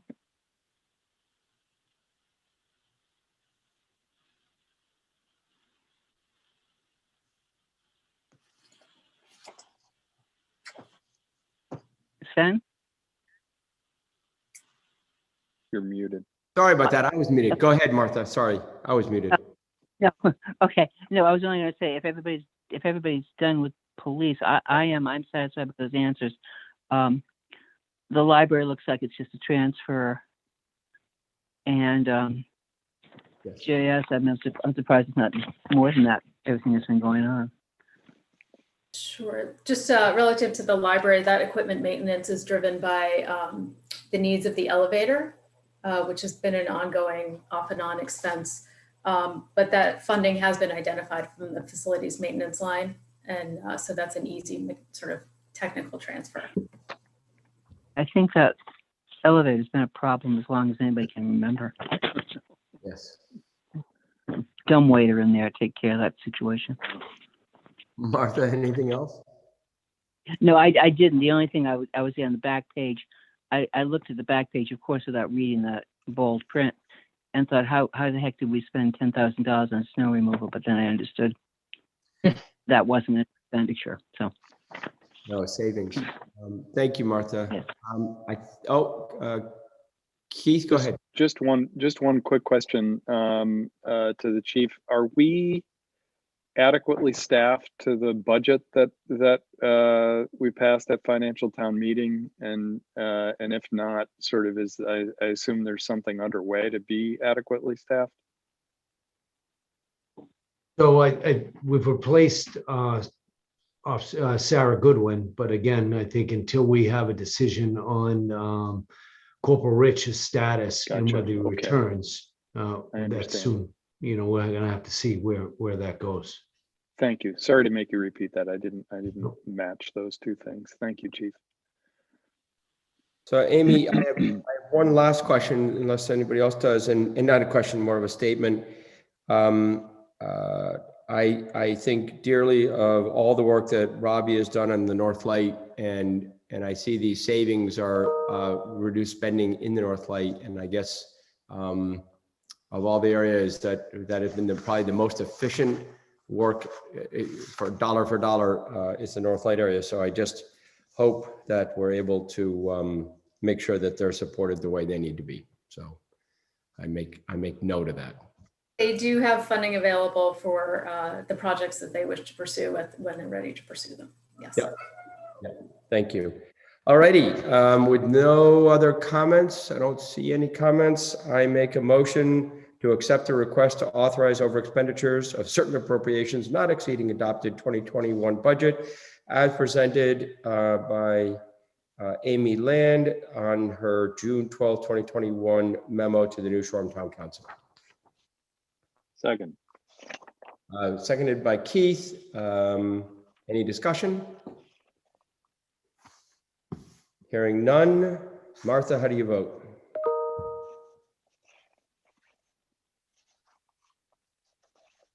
Martha, how do you vote?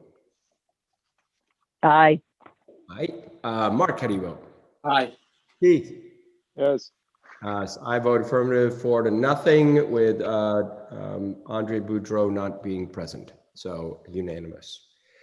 All righty. Next item on the agenda. You can flip the page. Act on assignment of 2021 capital and operating funds for the use in 2022, renewal of prior years unexpended assignments, and release of expired assignments. We have a note from Amy Land, Finance Director, dated June 12th. Amy, would you like to review this? Sure. So we're actually not requesting that any of the 21 funds be carried over or assigned for use in the subsequent year. Down below, you do have a list of current unexpended assignments, things that have been carried over from prior years, and we would like to renew those so that those projects can continue moving forward. So it's a recommendation that these prior year unexpended assignments be renewed for an additional year. For those of you who don't have the materials, these are related to 1, school building improvements. 2 is generator work, both at public safety and at the Coast Guard station. 3 is related to the improvements being done at the library, specifically the Windows project. And then finally, some small amounts of engineering fees for Heinz Field drainage and the Coast Guard station dock. So to be able to carry those forward again. Any questions? Yeah, Yes, Mark. Just to further clarify, money that's left over from this year's budget is going into the general fund, correct? And not being used for anything else? Correct. Any surplus that may be remaining at the end of fiscal year 21 becomes part of the general fund unassigned fund balance. Correct. Thank you, Amy. Any other questions from the council? All righty, hearing none. I make a motion to approve the request to assign, it's sort of weird. Anyway, to assign 2021 funds for use in 2022, renewal of prior years unexpended assignments and release of expired assignments. Second. Second by Mark. Any comments, questions? Hearing none and seeing a white page. Keith, how do you vote? Oh, yes. Mark, how do you vote? Aye. Martha? Aye. And I vote affirmatively as well. Thank you, Amy. That's a 4-0 vote with Andre not here. Unanimous. Next item on the agenda, authorized transfer of landing fees to the general fund. Amy, we have a note dated June 12th from you. Yes. Go. So this relates to the council authorizing a transfer of landing fee revenue, which is related to calendar 2019, collected under an agreement with the 3 ferry companies. And these funds are used to reimburse expenditures relating to the health and safety welfare of those ferry passengers. So those companies collect on the town's behalf a landing fee, remit those back to the town, and they support the expenditures that we've identified here. These are fiscal year 21 expenditures that are within the umbrella of appropriate uses of the landing fee. So we're using those fees to reimburse these expenditures. Obviously, there are additional expenditures that are not listed here that could also be eligible for those landing fee uses. But the amount that we're looking at for this year is $183,383.20. And again, those are the landing fees collected for calendar 2019. Thank you very much, Amy. Any questions? I just have a question about how this works, if that's okay, Sven. Yeah. So we collect, the ferry companies remit to us landing fees, which, you know, goes into, in quotes, a separate account. And we have to account for the fact, pursuant to the legislation, that this money is expended on the purposes that are enabled under the statute, right?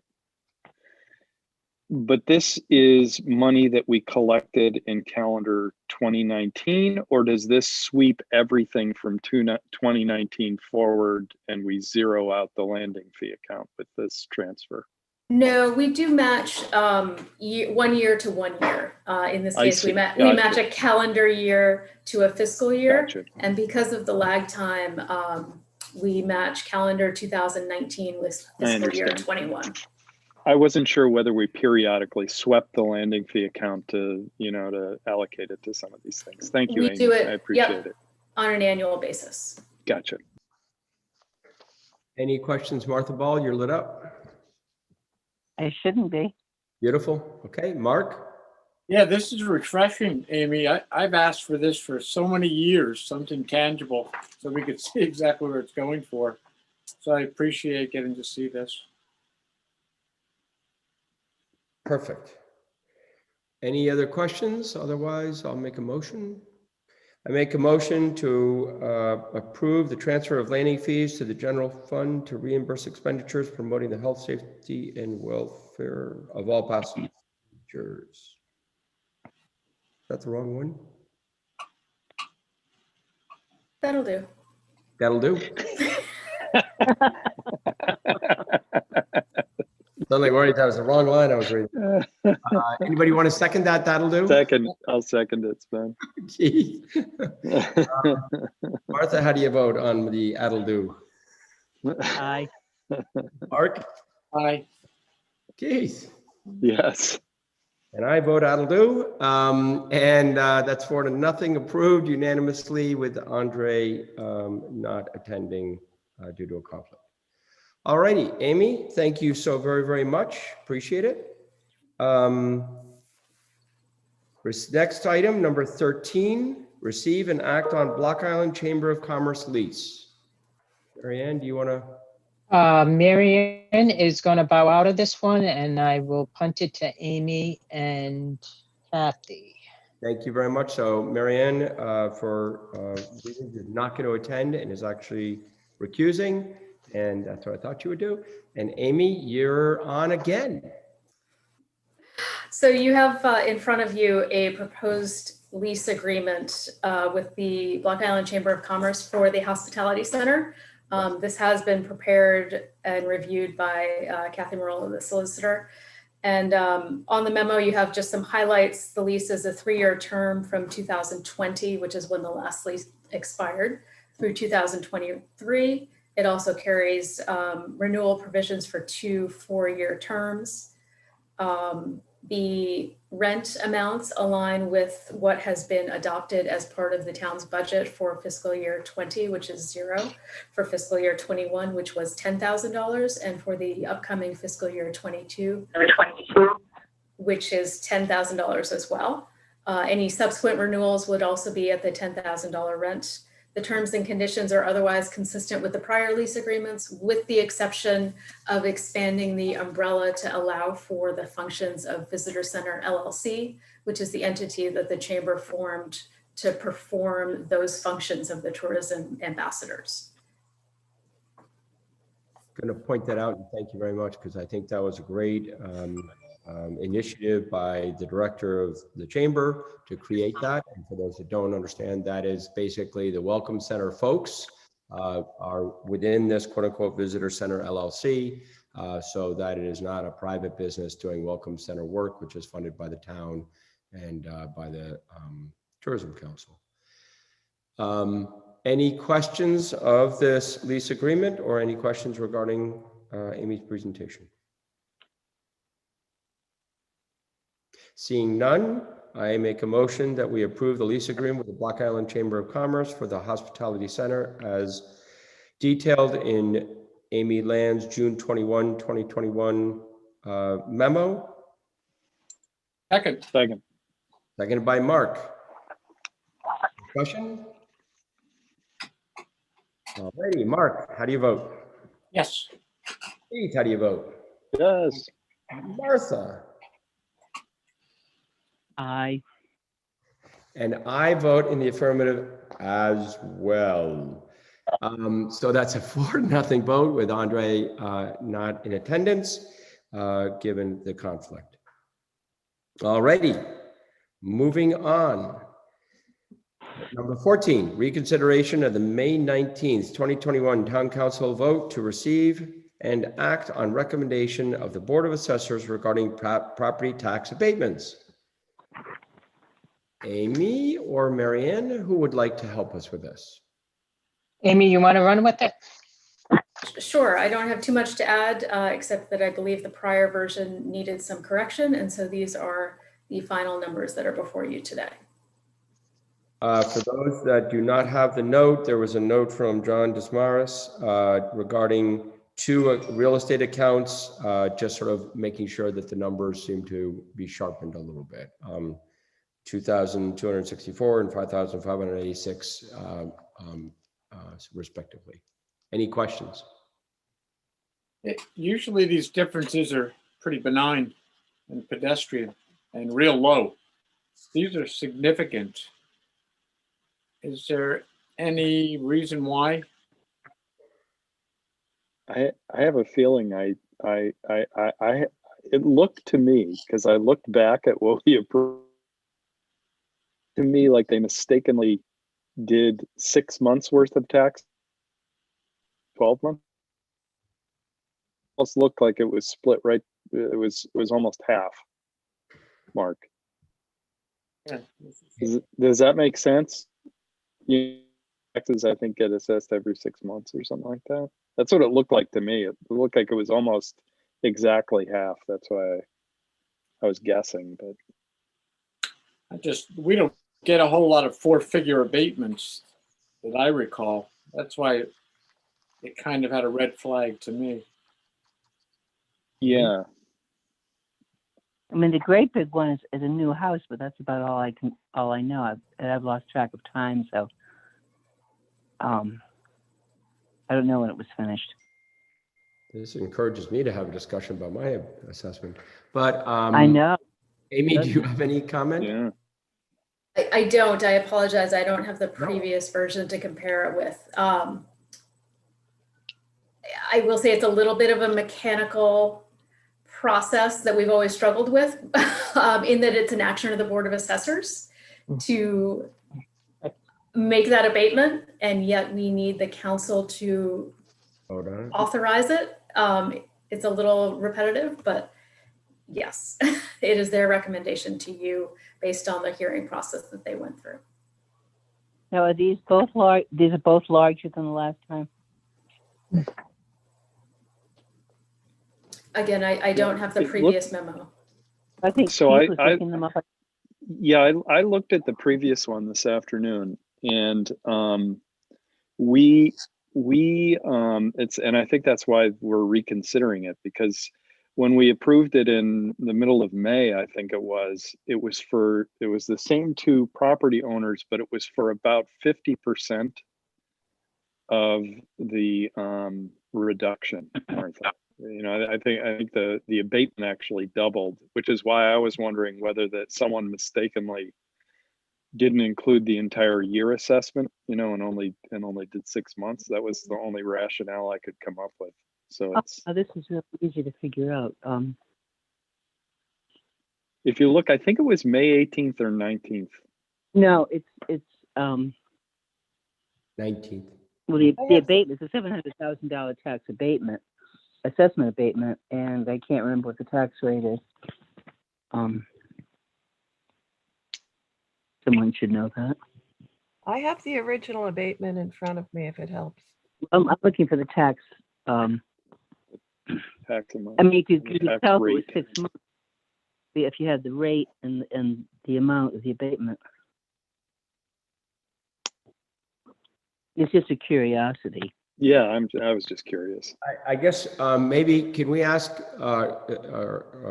my question would be a lot of good questions and curiosity. Maybe we can follow up with the assessors, but are you comfortable with approving this adjustment? I mean, if Amy and Marianne are comfortable that now the math is right, I'm fine with doing it. It as Mark and says, it's not an insignificant number, but I sort of wrote it off to someone did the math wrong.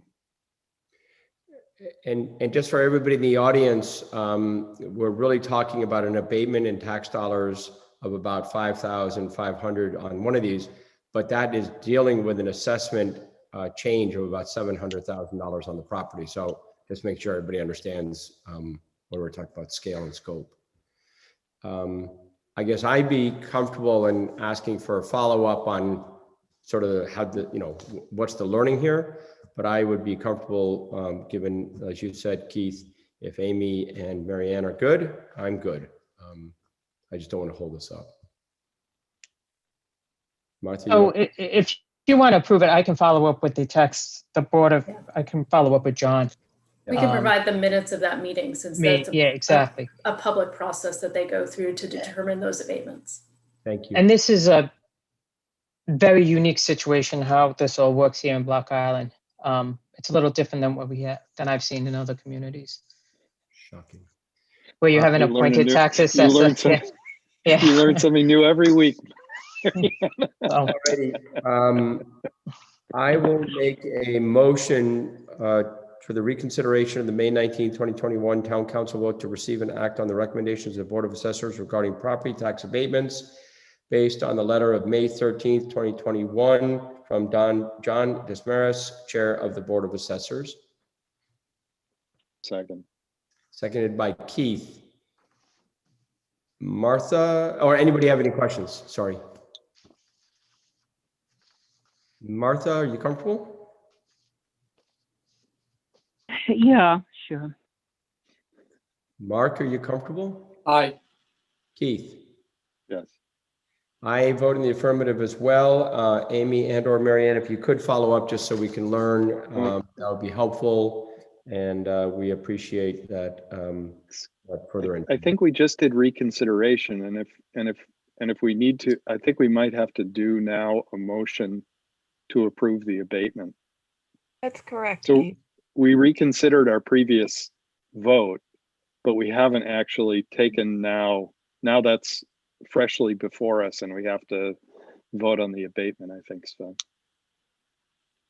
I make a motion to approve the abatement. I'm going to scrap what I just said since I didn't finish the sentence. Amy, would that abatement be in the 2,264.16 or in the actual reassessment? What is the motion, in other words? I just want to make sure. The council is voting on the tax amount, which is the 2,000. Right. I just want to make sure we weren't voting on the assessment because that should be done by the Board of Assessors. We're voting. Exactly. You're voting on the tax amount. I make a motion to approve the abatement based on the chair of the Board of Assessors letter on May 13th for account 040435 of 2,264.16 and the change in tax and abatement on account 162540 Peter Bates and Kelly Conway of $5,586.12. Second. Seconded by Keith. Any discussion? Hearing none. Mark, how do you vote? Aye. Martha, how do you vote? Aye. Keith, how do you vote? I vote yes. I vote yes as well. That's 4-0. Andre is not here. That's unanimous, and we appreciate all the support and follow-up from the assessors. Perfect. All righty. Next, number 15th on the agenda is request to the Block Island Health Services Board for waiver, and I'm going to read this very carefully, for waiver of town fees associated with project to expand and renovate the medical center beginning in 2021. Sven, this memo came from my wife, Susan Stover, and pursuant to a formal opinion I have from ethics, I'll be recusing. Thank you very much. Keith Stover recuses. Maybe you can flip on and off the picture if Susan's going to be there. And I appreciate that. One thing that I think, and actually, Susan, if you're there and you can turn on your video even. I am. Just joking. It was joking on the video. Do you want to just sort of review in a very top line way your note of June 5th, 2021? Sure. Can you hear me? We can. Thank you. Great. Thank you so much. As the town councilors know, and many in the community know, we are very excited to be on the cusp of beginning construction for expansion and renovation of the Block Island Health Center facility. We have a plan to begin this fall. We have been actively fundraising and will continue to do that through the summer. And we have a contract with obviously an architect. We have our plans designed and a contractor, a builder as well. One of the significant costs to a project like this is town fees, building permitting fees, that sort. And so because the building is in fact owned by the town, the Block Island Health Services leases it from the town for anyone who's not familiar. And because we are essentially giving the improved building back to the town, and it will be funded by townspeople in large part, we request a waiver of the fees to the town that pertain to the building process. Thank you very much, Susan. And the letter of June 5th was from Cindy Bowdy. You forwarded it to all of us. Yes, Cindy should be on the call. She is our chair. I'm here as co-chair of the building committee and chair of the capital campaign committee, but I believe Cindy's on the call. I know she was going to be calling in. If needed, and we can have Cindy jump on in a minute if needed. The one thing I would say, as we discuss this, there are, obviously the town fees is what you're talking about and very specifically talking about. I do want to differentiate that versus potential costs, I guess. If there are any costs associated with a project, whether that's, I don't know, I'm going to make it up, engineering, or suddenly there's a cost of suddenly the town engineer having to get involved. I think that's different than fees. And what you're looking for is really those permitting fees. So if we can make sure that we're focused on permitting fees per the request and not a waiver of potential costs, maybe that's something we can discuss later, then I think that would help just sort of. Sure, that's my understanding as well, but I welcome the opportunity to talk about that if there become any questions. Okay, any questions from any of the council members, Martha or Mark? No different than what we did for the housing board and some other groups. Absolutely. Now, this is specifically says permitting fees. Yep. All righty. I make a motion to waive the town fees associated with a building project at the medical center to expand and renovate the medical center beginning in 2021. Second. Seconded by Mark. Any discussion? Marianne, any comments or thoughts? You good? No, I would just, if for clarification, could the councilors please put the word permitting fees in there in the motion? I will revise my motion. I was about to do that and here we pause to include permitting fees, or the word permitting before fees. Mark, do you revise your second? Yes. Okay, Molly, I hope you got that. All righty, take a vote. Martha? Aye. Mark? Aye. And I vote in the affirmative as well. Susan and Cindy, thank you so very much for all the great work you're doing. It's unanimous vote, 3-0, with a recusal from Councilmember Stover, and First Warden Andre Boudreau is not here. Thank you very much. Thank you, Susan, and thank you, Cindy. All righty, that's number 15. 16, discuss and act on memorandum of understanding between the town of New Shoreham and the Block Island Health Services. My understanding is that this is still in sort of discussion and development. Do we want to delay this discussion until the next meeting? Please. Yep. Do you want to set it for the next agenda? See if it's done then, or? Yeah, we'll put on the next agenda when we're ready. Okay. So we will delay that until the MOU is ready. Susan, if you can tell Keith, I think he's back on the scene. I appreciate it.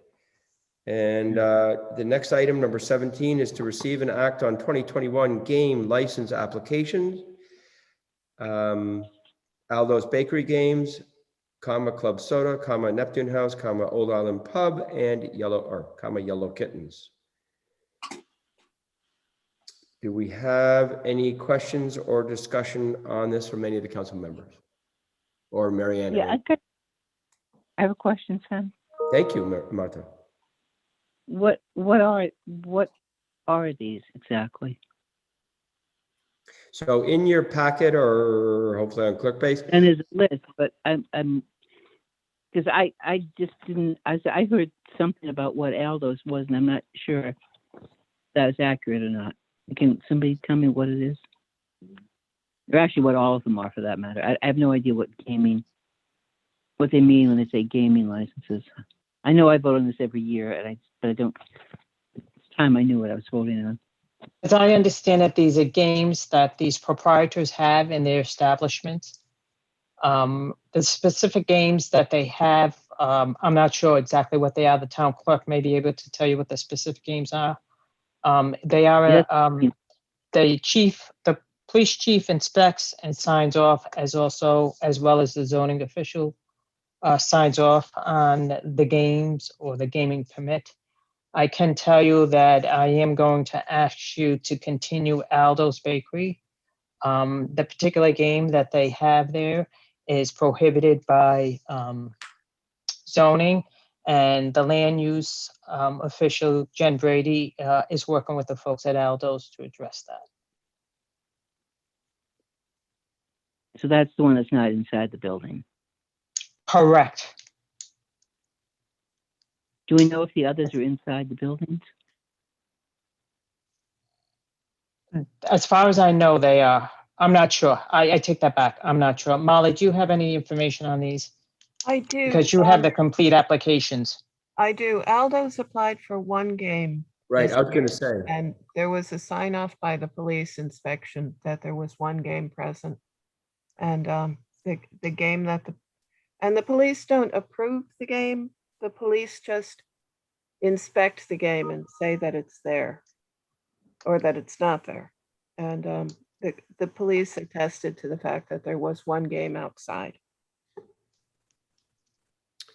But the others are inside. That's what I'm trying to ascertain here. The police only signed off on one game. They inspected the. No, no. She's talking about the other ones.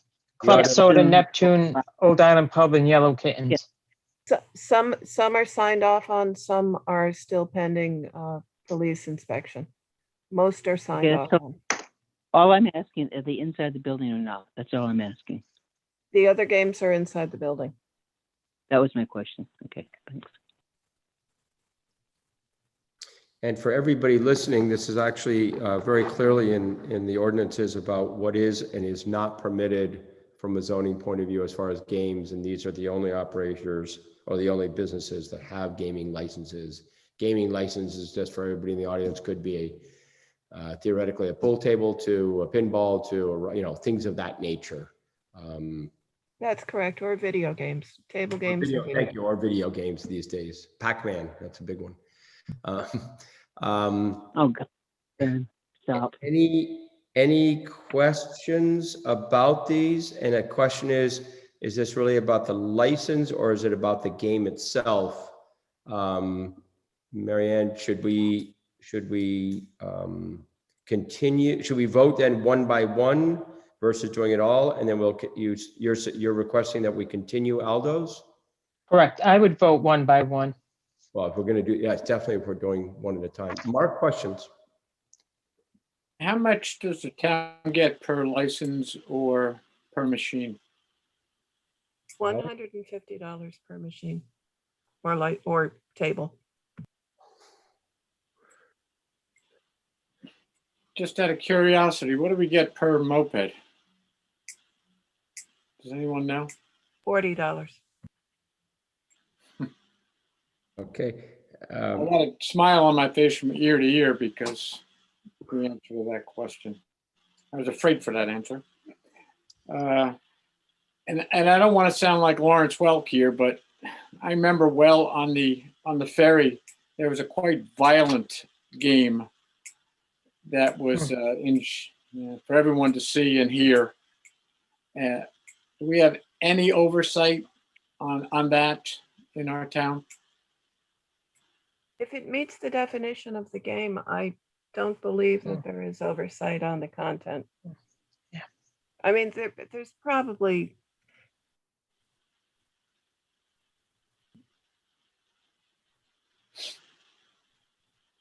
I don't know, Mark. I don't think there's oversight on the content. Well, I just hope these owners have the knowledge or the wisdom to keep it somewhat family friendly. Thank you, Mark. Martha or Keith, questions before we go to the public? There is a public question. Nothing for me. Thank you. Okay, thank you. Martha? And I think these are things, do we know if these are things that have been in place for years anyway? Typically, the table games are in place for years and people tend to switch up the video games. Okay, thanks. Following that question, before we go to the public, Molly, can you help for a minute? If I go back to 2020 or 2019, is the 4 for Club Soda, 2 for Neptune, 3 for Old Island Pub, 2 for Yellow Kittens? Is that consistent year to year, or is anybody taking a change? Do we know? There's There's no increase this year on the games. Thank you. Thank you. Any other questions from the council? Otherwise, I'll go to the public.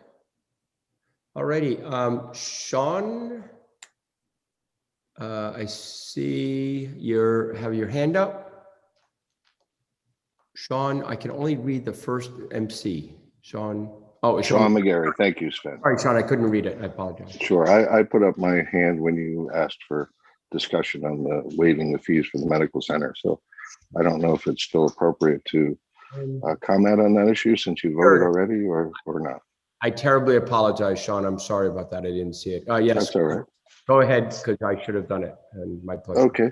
I understand that a contractor's already been selected. I don't know if that was through competitive bidding. The town should require competitive bidding, and whether or not favoritism should be on local contractors. Thank you. Okay, thank you very much.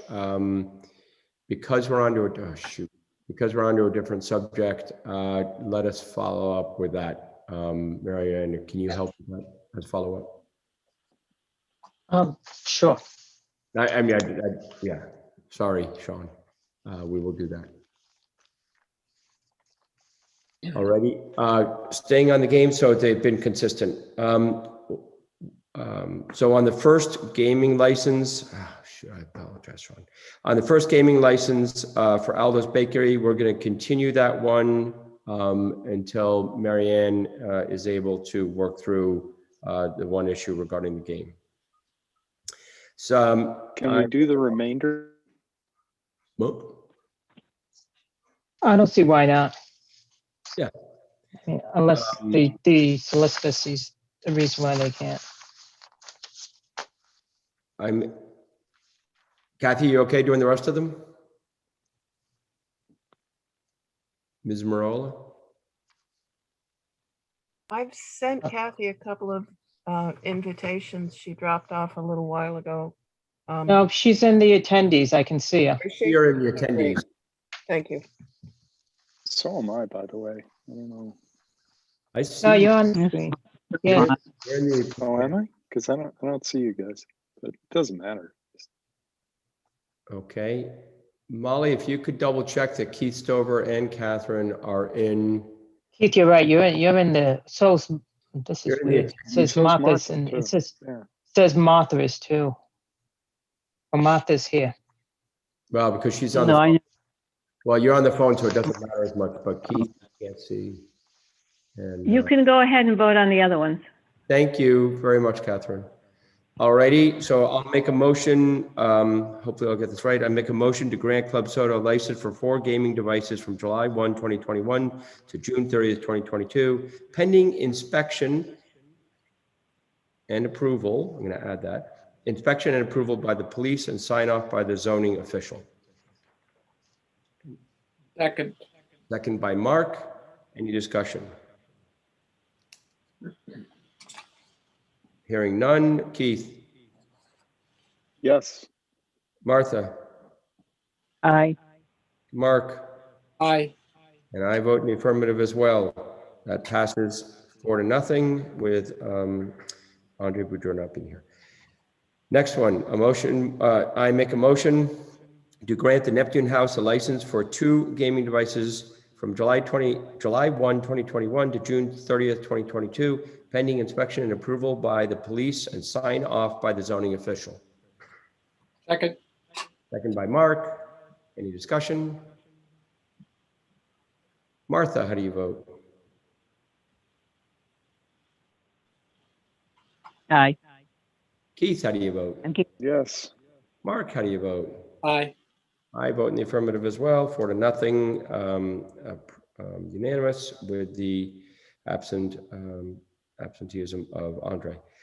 I make a motion to grant Old Island Pub game a Old Island Pub game. I make a motion to grant Old Island Pub a license for up to 3 gaming devices from July 1, 2021 to June 30th, 2022, pending pending inspection and approval by the police and sign off by the zoning official. Second. Seconded by Mark. Questions, discussion? Keith, how do you vote? I vote yes. Mark, how do you vote? Aye. Martha, how do you vote? Aye. And I vote in affirmative as well. Unanimous, 4-0. I make a motion to grant Yellow Kittens a license for 2 gaming devices from July 1st, 2021 to June 30th, 2022, pending inspection and approval by the police and sign off by the zoning official. Do I have a second? Second. Thank you, sir. Any discussion, questions? We'll change the order. I vote in the affirmative.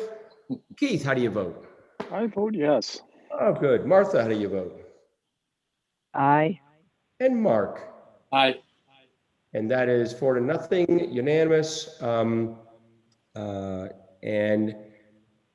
So we have basically continued one of the gaming licenses out of the 5, but that will be hopefully addressed very quickly once the zoning official once Marianne is ready. All righty. Thank you very much. All righty here, number 18. We're getting there.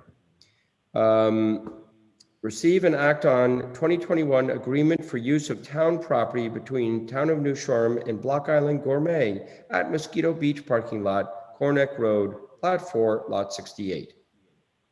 Marianne, do you want to help us here? Sure, I'll help you. I know the dates aren't correct in here, that they need to be updated. But as I understand it, that a lease was in place with the previous food truck that was permitted to use this property. So what we're doing is taking the lease that was used prior and just updating it and putting it in place for this particular food truck. Since we're pretty much late into the season, not late into the season, but we're well on the way into the season, I will be reviewing this lease in a little more detail going forward and presenting it to the council at time of issuing the food truck permit because they just go hand in hand. If you're going to issue a permit there, then the lease should go at the same time and be approved by the council. So it's before you this evening to approve it for until June 30th of next year. And the start date of it will be since the season has started. And I'm sure the food truck might be there in the next week or two. I would have it effective the date of a council authorization. So just to make sure, Marianne, are you comfortable with us issuing, or at least voting on approval pending final revisions by the town manager? Yes. Okay. So that we can get it up for discussion, I make a motion to approve the agreement for use of town property between the Town of New Shoreham and the Block Island Gourmet at Mosquito Beach, Lot Corneck Road, Plat 4, Lot 68, from June 16th, 2021 to June 30th, 2022, pending final revisions by the town manager. Second. Seconded by Mark. Any discussion? Mark. Just quickly, because we had this conversation when Cindy first started, the issue of safety at that particular location with new owners. Just pay close attention to the traffic outside of, as best you can outside of your establishment, because that can get quite congested. Yep, I agree. All righty. Any other questions or comments? All righty. Hearing none, let's take a vote. Martha, how do you vote? Aye. Keith? Yes. I vote in the affirmative. Mark? Aye. 4-0. Vote is unanimous. We wish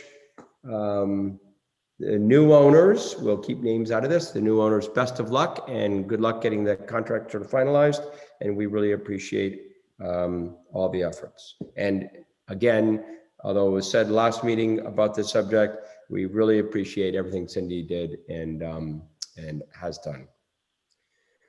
Alrighty, number 19, boards, committees, and commissions. This is just sort of when we make sure everybody in the audience, all 400 of you, know about openings. There is a commission on motor vehicles for hire, 1 3-year position. Individual must not hold a town taxi, bus, or limousine license. There's also a position on the zoning board, since somebody bailed out, 1-year alternate position. There's also a position on the sewer district commission, 1-year alternate, and a position on the water district commission, 1-year alternate. Any other openings, Molly? No, there are not. All righty, we would love you to. Can I ask? Oh, yes, sir. Yeah. Us, and I, this probably will be singularly ineffective, but it strikes me that we always get to this item at the end. We've lost all the people who are participating, and it occurs to me that maybe we ought to move it up for a couple of meetings to see whether when we have 25 or 50 people on the phone, we could announce these vacancies and maybe we draw some volunteers. I like the idea. Molly and Marianne, as you work on the next agenda, I think that's a great suggestion. I also don't have any problem with, saying, hey, if you want to participate, just sign up. No. Yeah. I like the idea. I like the idea. Matter, but I like the idea a lot. Okay. We'll soon find out though, right? Yeah, right. Exactly. Another fine idea. To echo Councilman Emmanuel, hey, if it blows up, it's all right. Number 20, I would like to acknowledge all the correspondence we received. There's been some really passionate and good correspondence. Correspondence from Henry DuPont, Susan Feldman, Victor Hong, who spoke earlier, Frank Kling, Lisa Lowry, Molly O'Neill, Mark Penner, Jane Lang, Ruth Perfido, Mark and Pierre Robeson, Scenic Block Island, Mary Stover, and Rick Villa. And we appreciate all of the input and on the correspondence of which we have received. Thank you. Okay, and that's in our packets. Okay. And let them know that every letter gets read. It doesn't go right into the circular file. And I personally, and I'm sure all my colleagues, appreciate the time people took to write those letters. And some of them were quite long and detailed. Yes, thank you. I agree with you, and I think you just did let them know that. Yeah, and I know Molly does everything she can to write a note. So, alrighty, next on the agenda is minutes. The first one, it's a little out of order here, but we'll just keep with the order on the agenda. June 7th, 2021, 7 o'clock, Town of New Shoreham Town Council minutes. Does anybody have any comments? Which date are we? I'm sorry. June 7th. I just had one on this. Yes. I believe it's Elliot Nuremberg, not Nuremberg. It might have auto-corrected to the place where the war crimes trials occurred, to Nuremberg, but it's actually, I think, N-E-R-E-N, Nuremberg. Thanks, Keith. I'll make the change.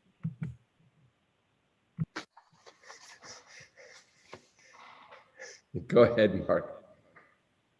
Item number 6, if you could please add on the last sentence, there was a request to ask scouts to wear bike helmets. Please add and leaders to wear bike helmets. Will do. Thank you. Hey, this is kind of cool. So I've got this group of scouts. Sam, may I speak? Oh, yeah, you are. I've got a group of scouts who are looking for directions over the weekend. And I said, I commented because they all had on helmets. And the leader said, these are BSA rules. You don't have a helmet, you don't ride. So I think it's not just that if you're looking at groups that I think there were some other groups out here who weren't Scouts who may not have had helmets, but the Boy Scouts, and I looked it up, they not only have helmet, it's not just wear a helmet, they have very specific requirements for helmets and attire, which somebody might want to lift for something else. Thank Give you. them all a badge. If I learn. I make a motion, actually, that's not true. The one comment from Keith and then the addition of the Scouts and leaders to wear bike helmets. I make a motion as revised to approve the minutes of June 7th, 2021 at 7 o'clock. Second. Seconded by Mark. Questions? Hearing none. Keith? Yes. Mark? Aye. I vote yes. Martha? Aye. 4-0 on the June 7th minutes. Next set of minutes. That was going backwards 5 days. June 2nd, 2021. We have minutes. Any questions?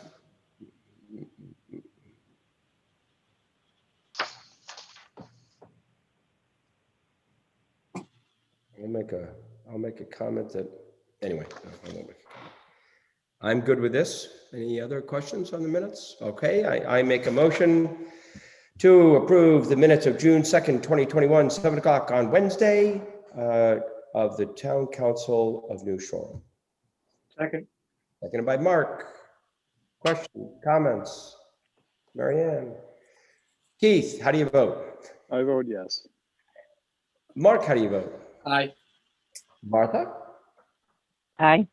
And I vote affirmatively as well. That's a 4-0 vote. The next minutes, again, going backwards. That would be 13 days, Wednesday, May 19th, 2021, Town Council minutes. Any questions?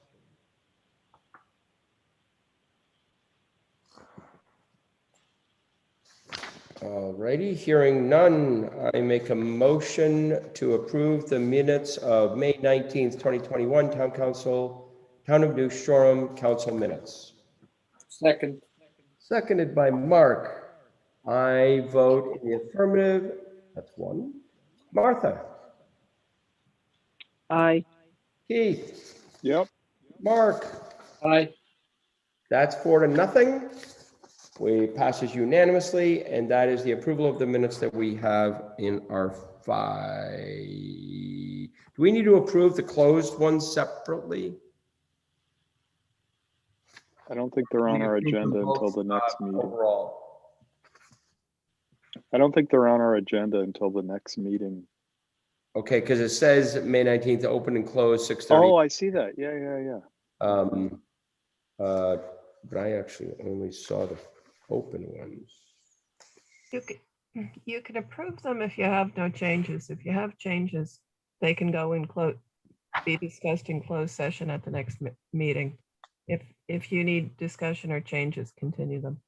I have, Molly, maybe it's me. I only in my packet had the open session minutes, and it says the closed session minutes are under separate cover. Oh, yes.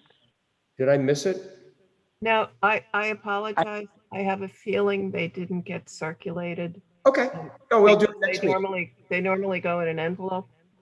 I will do it next meeting. So we've approved the open meeting minutes, but not the closed minutes need to be reviewed and approved. Next meeting. Excellent. Thank you. Thank you very much. No worries. With that, oh shoot. Gosh darn it all. Sean McGarry has a question. I apologize, Sean. Sean, if you can unmute and speak, and I apologize. Thank you, Sven. Now, once again, I just wanted to put a comment in when we were discussing the boards and commissions. It was brought up that, people are dropping off, but it's important to understand that a lot of people go back and watch these meetings on YouTube, and that's the importance of having it recorded on YouTube. So don't lose faith that people aren't hearing your message. They are. It might not be till tomorrow or a few days from now. But, even when the membership is low, people are still going to watch, but don't lose heart. That's all. Sean, a great point. Thank you very much for that. And again, I'm going to apologize. So I'm really sorry about that. Do you agree that if we were to try and move them forward, that it may just help or can't hurt, right? Sure, it can help, but don't think that nobody's going to hear it because people are going to watch this meeting. So Sure. And I appreciate that. And thank you very much. And we will get back to you on your other question before. So I'm very sorry. Sometimes it's hard to raise hand. So thank you for connecting. With that, we have then items 22 and 23. And it's the 22 is receive and act on a report from town solicitor regarding Finnemore and Fisher at Alver's Town of New Shoreham.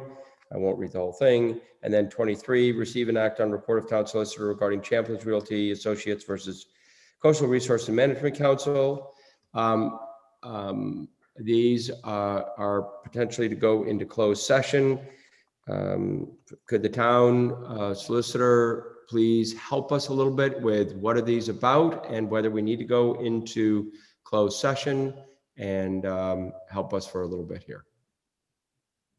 You do not need to go into closed session on number 22. I can report there have been no developments, and we are still waiting for the decision of the Superior Court Justice of Washington County. And just for clarification for anybody that's watching this afterwards, that is on the Finnemore and Fisher Incorporated at Alver's Town of New Shoreham discussion, which is item number 22. Can you give us a brief on item number 23, which is the Champlain's one, and help out whether we need to go into closed session? We will need to go into closed session on that one. What I can report in open session is that on June 11th, 2021, the Rhode Island Supreme Court issued a remand order remanding the Champlain's matter to the Superior Court for determination of the validity of the alleged settlement agreement between Champlain's and the CRMC. Under the remand order, the court is supposed to review the matter, make findings of fact and conclusions of law concerning the propriety and conclusiveness of the purported settlement and the validity of the MOU. Significantly, the Supreme Court has only given the Superior Court 90 days from June 11th to make this determination. Alrighty, and there's further discussions that we need to have, so we'll go into closed session. Is that correct? Yes. Mark, in open session, do you want to have a question? Yes, back on item 22 regarding the mopeds. Are they doing the dance just to prolong this through the summer? What I can tell you is that the trust attorney, they concluded the evidence, they concluded the testimony, and they made their oral arguments, and the judge reserved decision. We have not been notified as to when she is going to issue that decision. She's the only civil judge in Washington County right now, civil meaning as opposed to criminal. And I know she's very, very busy, so I doubt that there's any ulterior motive there.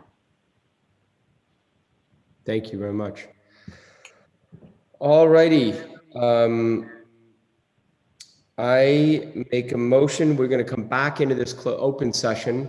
First of all, Kathy, thank you very much. And thank you for having that much discussion in public, because I think it's really important. I make a motion that we go into closed session regarding the town solicitors regarding Champlain's Realty Associates versus Coastal Resource Management Council et al. v. SU 2020-168 MP and SU 2020-169 MP. This item may be held in closed session pursuant to Rhode Island General Laws 42, 46, 5A2 for sessions pertaining to litigation. Do I have a second on that motion? Second. Second from Mark. Questions to go into closed session? Keith, how do you vote? Yes. Martha? Aye. Mark? And I vote the affirmative as well. It's 4-0. And we will go into closed session. We will be back to this open session, right, Molly? Yes. Yes, we'll be back to this open session, hopefully in not too distant future. Thank you all very much, and we will be back to report any decisions or actions that were taken, and we appreciate it. Thank you all for joining us, and look forward. See you in a little bit. Thank you. Oh, heck, I'm never going to find my way.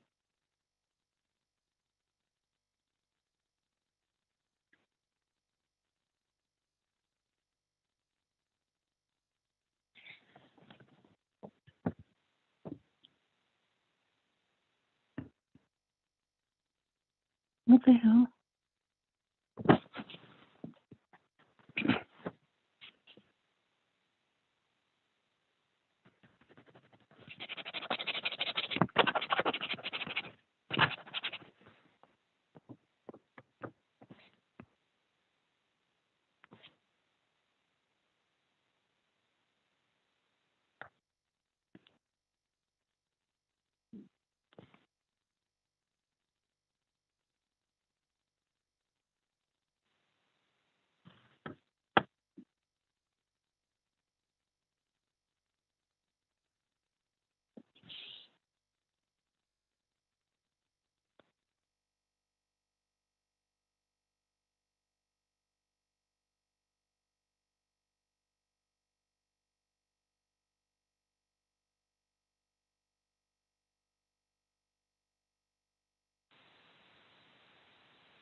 Oh my gosh, am I back in open session? Where's everybody else?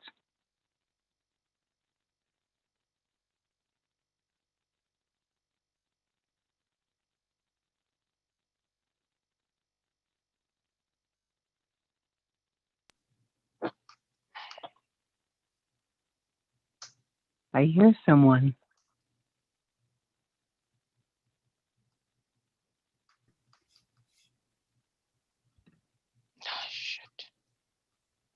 Don't talk like that. Judy Clark and Sean McGarry are with you too. Yep, and Sean McGarry's hand is up. Give me 1 second here.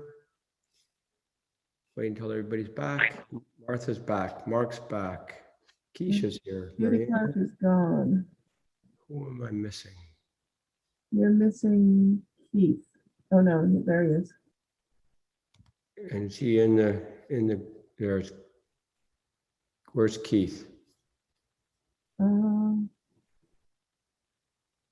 I see him as a attendee.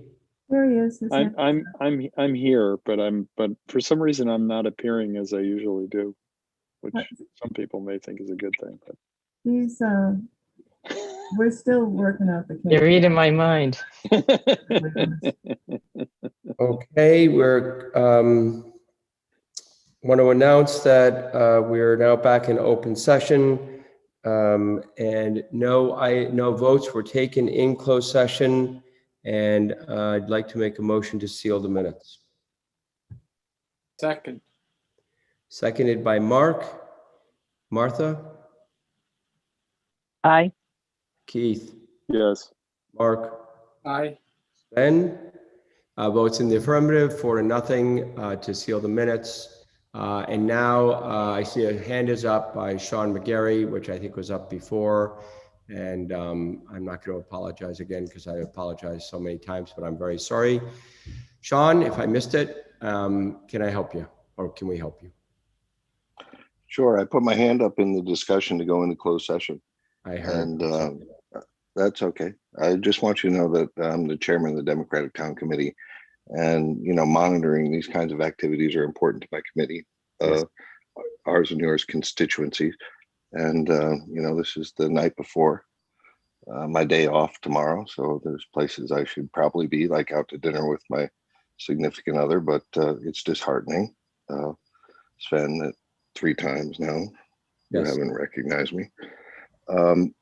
And But you my know- question is, That was not you, but it was- that's okay. My question is, and I want to reiterate what you said, is that thank you very much for sharing a lot of that closed session stuff with us. I think it's very important. I think the more involvement you get from the public before you make these crucial decisions alleviates a lot of the back talk of what goes on behind doors. And